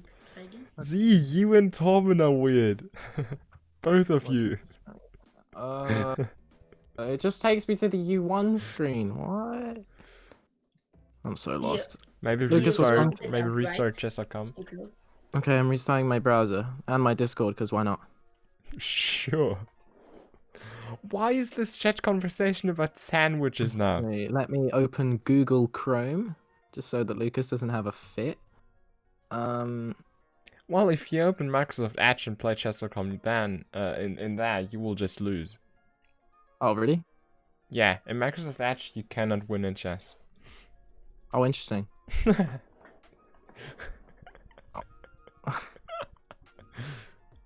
Chess.com just gives you an insta lose. Good to know. That's how it works, right? One more time. Z, are you seriously asking what is bad about Edge? Okay, About I what? send you another link. Z, are you seriously? Come on. Oh my god. Come on. $5 a month. Oh, I've got a black How do you screen. have Yeah, they made hours the of browser time to better, watch but me Microsoft Edge and is not shit. $5? Yeah, we're here. Okay, good luck to I the love two of you. your rating in 3 minutes compared to your rating in 10 minutes. Yeah, I never played. Like I played a bit, but I think I lost. played 2 games, and both of them were against Lucas, and I lost really Oh, badly and it's dropped Oh like gonna my be god, 500 this rates. is going I to made be a little interesting. clip with, Right. Good luck. luck. Good luck. The stakes are high. Well, at least you're not currently using Chrome. Using Edge. But yeah, I guess Edge. Oh, Quaddy knows the line. Quaddy knows this theory of playing Queen E2 right here. This is such a good line for White if played correctly. Now D3 is the move to go for because you want to have that pinned knight. F3 is not that good. F3 is not that good because there would be this check. Now! Oh my god! Oh no! Quaddy doesn't see it. Quaddy doesn't see the game-winning move. If you play knight c6 here, the queen is under attack. It's check. And you win the queen. But Quaddy doesn't. Hey, he still plays it. He finds it one move later. And Gav's queen is gone. After 7 moves. Oh my fucking god. Gav does not have a queen in this game. In this tiebreaker, Gav lost his queen and his bishop. And Quaddy is up 9 in material. Oh my god.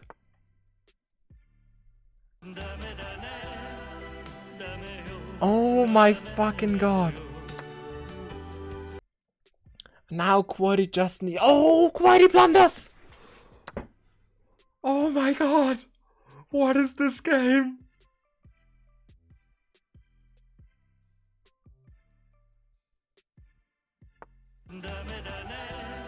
Oh my god, I'm stupid as well. Wait, Quaddy is black.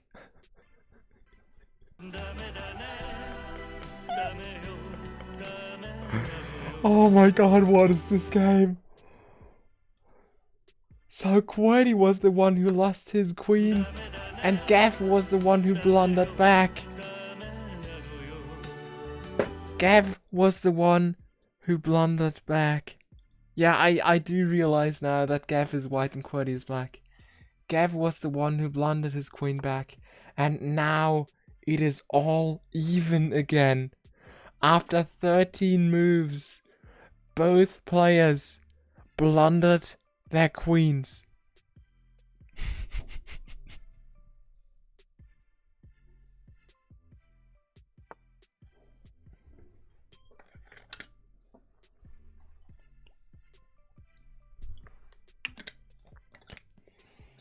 I guess when I cannot talk, it's always a good idea to just drink something. Yeah, but what I was about to say, both players blundered their queens in the first 12 moves. That is insane.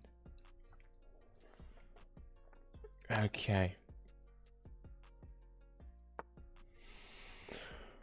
Whew. Most people drink die. No. Drink water. You don't die by drinking water. Drinking water is good, you know? Drink water. You can buy that this crew neck as well in the shop, you know? You can find it in the extension below. You can find the link to the shop in the panels in the Twitch bio as well. If you want to also... If you just want to tell people to drink water, you know? Pretty sure 99% of humans who drank something died. I do not think so. I do think your information is not correct. Okay, so Gav castles here after having the check move. And what? Why doesn't he just take? I'm confused. Well, anyway. Quody finds that fork, and now he takes on d5, and rook takes on g5 is the response, and now Quody should just look to take this bishop, because now he removed the defender, take the bishop, then Gav is going to take the knight.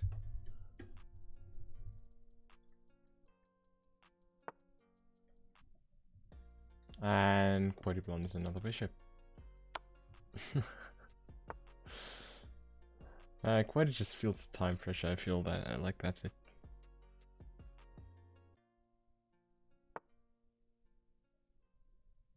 What is happening in chat?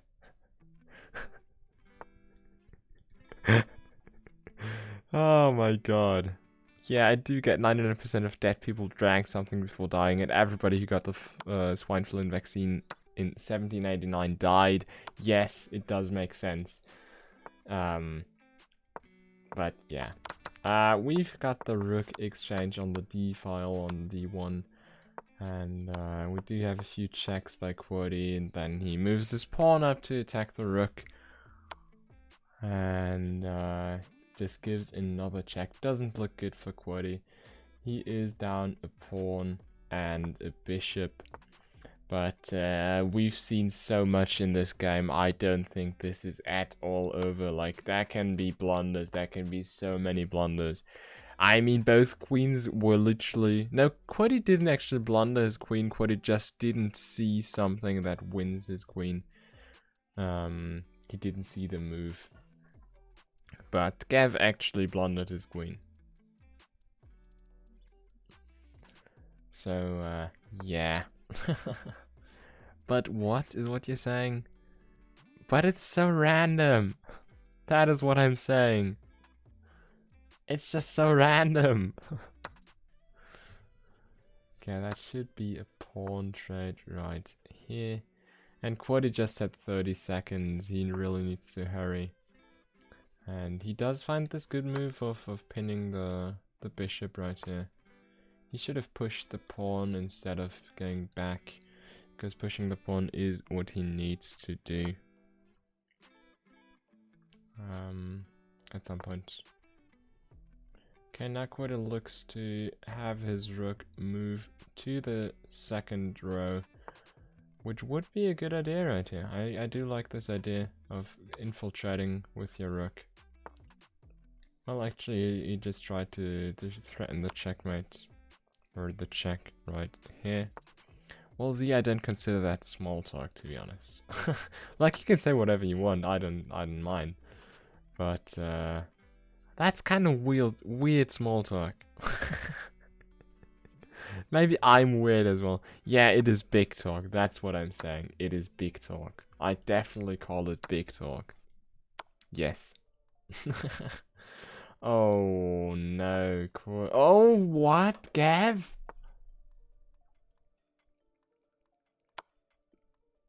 Oh, no. Oh. This is stalemate. This is going to stalemate.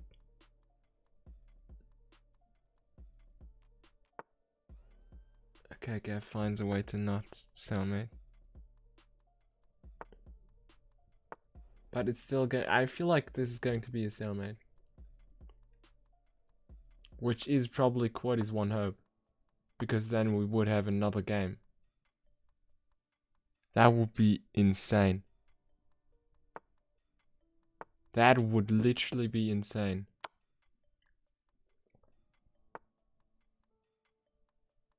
Will we see a checkmate or will we see a stalemate? It's only the king left for Quaddy. You will catch this pawn. But Gav plays it really well. Gav plays it well. Gav pushes both pawns. But there's still no guarantee. There can be stalemates right here. But I don't think there will, because that is the checkmate, and that is what's happening. You said GG Gav and I was like, what? Is there a mate? No, They saw yeah. stalemate and I was like, what? No, I knew it was over. I threw the rook away twice. You only saw me throw it away once. Yeah, you threw it away twice. Yeah, I basically gave up in my head at the point where I threw away the first one. Well, I gave up in my head after you both lost your queen after 10 moves. Yeah. Well, mine was trapped. His was thrown away. Yeah, Yeah. Quaddy, you just didn't see the pattern. Like, that's a pattern that, like, it's just, if you play the Petrov's defense, that's a pattern you need to know. I actually didn't know the pattern. I just saw it. Oh, you didn't know the Yeah. pattern. You could have played it, like, a few moves earlier, actually. I just saw discovered check, so I did it. And I was like, how can I attack with the knight, the most important piece after the king? So Yeah, I was that like, oh, move actually just wins the queen in Yeah. any way. Like, you could block with your queen as well, but then the knight also controls that square. Yeah. Well, I mean, I gave it a good shot. Yeah, it was a really, really interesting game. It was cool. Interesting series. Considering how it was like 2 weeks ago, I'll take it. Like, you were not confident at all, and in the end, it was really, really close. Yeah. You did manage to go to the tiebreaker. Yeah. Well, good job, Kev. That was yeah, it was very intense. I'll give you that. Yeah, I can imagine. Oh, wow. Going to the tiebreaker is always intense. Yeah. Okay, so That's the game that You know, the funniest brought part the black is queens all the time. Lucas was commentating the first 15 moves thinking you were white. yeah. That happened. Idiot. This looks great for Quay. Oh wait. Oh no. Uh, Oh my gosh. yeah, that kind of happened. Oh man, that's funny. Anyway. Anyway. Well, Right, I'm gonna get to my lobby. That's 44 minutes late. yeah, but, thanks for playing. Thanks for being here. And It's okay. yeah, see you later or tomorrow. I don't know. Yeah. Alright. Thank you. I'll see you Yeah, later. and Gaff, congrats for making the semifinals. Thanks. Bye. Bye. Goodbye. Okay, I am super exhausted. We didn't only have 2 intense quarter-final series. We had 2 intense quarter-final series with tiebreakers. Both of the games had tiebreakers, and only the last game, the very last game, was the only game that was won by white today. For the whole day. We had 6 games and 5 out of 6 were won by black. I still don't know how. But yeah, I'm exhausted. I will probably just lay in my bed and go to sleep in a bit. because that was really, really intense. And yeah, thank you guys for being here. Thank you guys for watching. And I'll see you. Yeah, it's Friday. I just realized it's Friday. So I'll see you guys on Monday.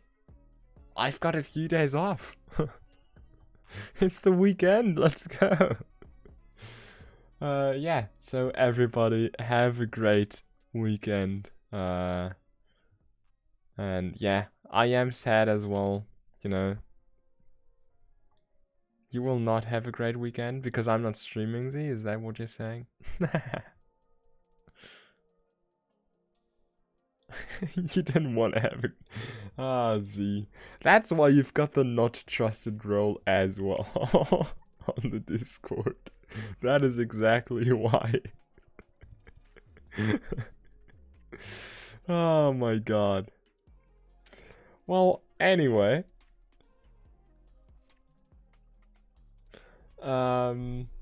Thank you guys for watching. Thank you guys for being here and for being interested in the tournament as well. Yeah, you are the only one, I'm pretty sure. Why would I give the not trusted role to anyone? Anyone who's not trusted just has not, like, just doesn't have the trusted role. Like, you know? There's no person on the server that I specifically don't trust. Why would there be a person that I specifically don't trust? That makes no sense. Like, to me, at least. But, yeah, anyway. I really am exhausted and, should go to sleep in a bit. So... Oh my god, Z!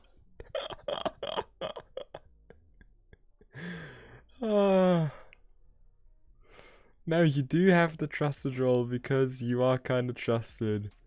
And you only have the not trusted role because you asked for it, not gonna lie.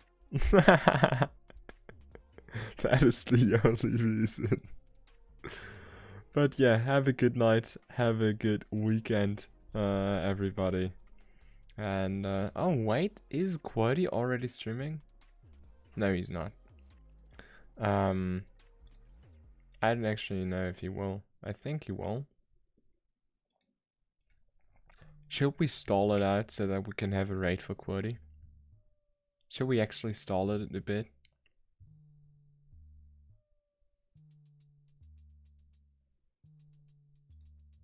I feel, yeah. Yeah, I don't really know what to talk about because I'm super exhausted and I've talked a lot today. But let's stall it. I'm down to do that. I'm down to just stall and then raid Quirty. He was here, he supported me and just make it as a thank you that he stuck around, even though his stream is like 40 minutes late. Yeah, his lobby should have started like 50 minutes ago. Right now. And just because the first game took so long and then the second game also had the tiebreaker in the end. It just took so long. And let's just have a raid for him as a thank you as soon as he goes online. But yeah, until then I can just, you know, if I'm just doing this, I can just drop another self promo.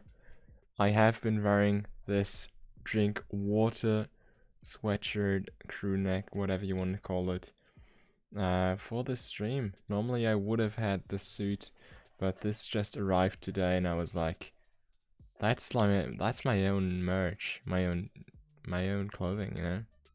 And that's just super cool. So I just wanted to show it off a bit. And I just wanted to show you that it's really cool. And I'm really excited. I got this this sweatshirt and wait a second. I also got this t-shirt, which is like the same thing basically.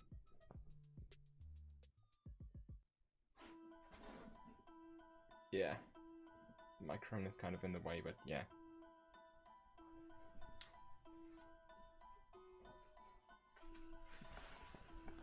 It is the same design. It's in black with white drink water on it. So it's not that different, but it's just different because it is a t-shirt and not the crew neck. And I wanna show the one that you got yourself as well, but I actually just ordered like when I created that shop, the first design that I had was the drink water one. And I also did get a hoodie for myself, the drink water hoodie in sky blue, because that color is just awesome. But it didn't arrive today. I don't know. They just sent 3 packages. They sent the t-shirt in one, they're sending this in one, and they sent the hoodie in another one, which is really weird. I've got no clue why. But yeah, that's just how they do it apparently. So yeah. But unfortunately that hoodie did not arrive yet. So I hope it will in a few days, and then I can show it on Monday maybe. Because I'm really excited to see that myself as well. Like, I didn't see the things before as well. But I will not be able to show you the exact one that you got yourself. I'm really thinking about getting myself the zero confidence hoodie as well. Because that, like, the zero confidence one is the one that you got, I think. And I actually really like that design as well. Like, obviously I do like the design because, like, I made it and I wouldn't publish a design that I don't like, but I don't know, let's see. Maybe I will get myself one, maybe I won't. But yeah, I've got like 2-3 more ideas. Well, actually more than 2 or 3. I've got a few more ideas on what design I could do in the future. So there will be more in the future, but until now I do have the 3 designs: the drink water one, the zero confidence one, and the feel hugged one. Because that was just like a few ideas I had. Because, you know, drinking water is always good, feeling hugged is always good, and zero confidence is just a good statement, you know. And it's kind of funny that you've got the hoodie that says zero confidence. So you're telling people that you've got no confidence, but you're telling people that you've got no confidence. So you have the confidence to tell people that you've got no confidence, you know. And now everybody's just confused. Which was kind of the point of it. But yeah, I hope you will like the sky blue color as well. I can show it. I hope I can show it off on Monday. And if not, there's always the return policy. So yeah, there's no real risk involved, you know.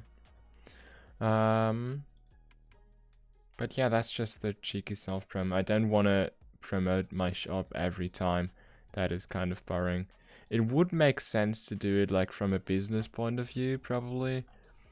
But yeah, then I would feel like that $5 a month girl who's just super greedy, and I don't want to do that. I just needed to do something so that I can spend a few minutes talking about something. So let's drink some water, you know? Like it says on my shirt as well, drink water. It is really healthy, stay hydrated, you know?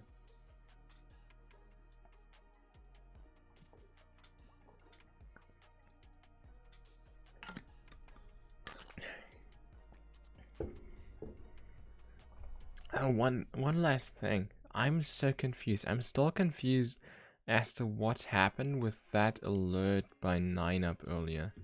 Because the alert said 9up just subscribed. But that just... like, it didn't happen. He didn't subscribe. But what? Why was there this alert? That just confuses me. Because that is not even my sub alert. That is what confused me the most. Because, like, That is not my sub alert. That wasn't even my sub sound. So I don't know how that alert got on my stream. I really don't. And that really confused me. And I think Evan was just like, oh yeah, nice one. And I really didn't get it. I really didn't get it. Right, let's scroll up and chat. I think it was like nice one lineup. And I was like, what the fuck is happening? I was really so confused in that moment. Does any one of you actually know what happened? Like, why? What happened there? You know? Yeah, he was like PogChamp, nice one lineup. Yeah. I'm confused. I really don't know what happened there and how that alert got on my stream when he did not subscribe. But sure, I guess. I really don't know how. Because he did not subscribe. But yeah.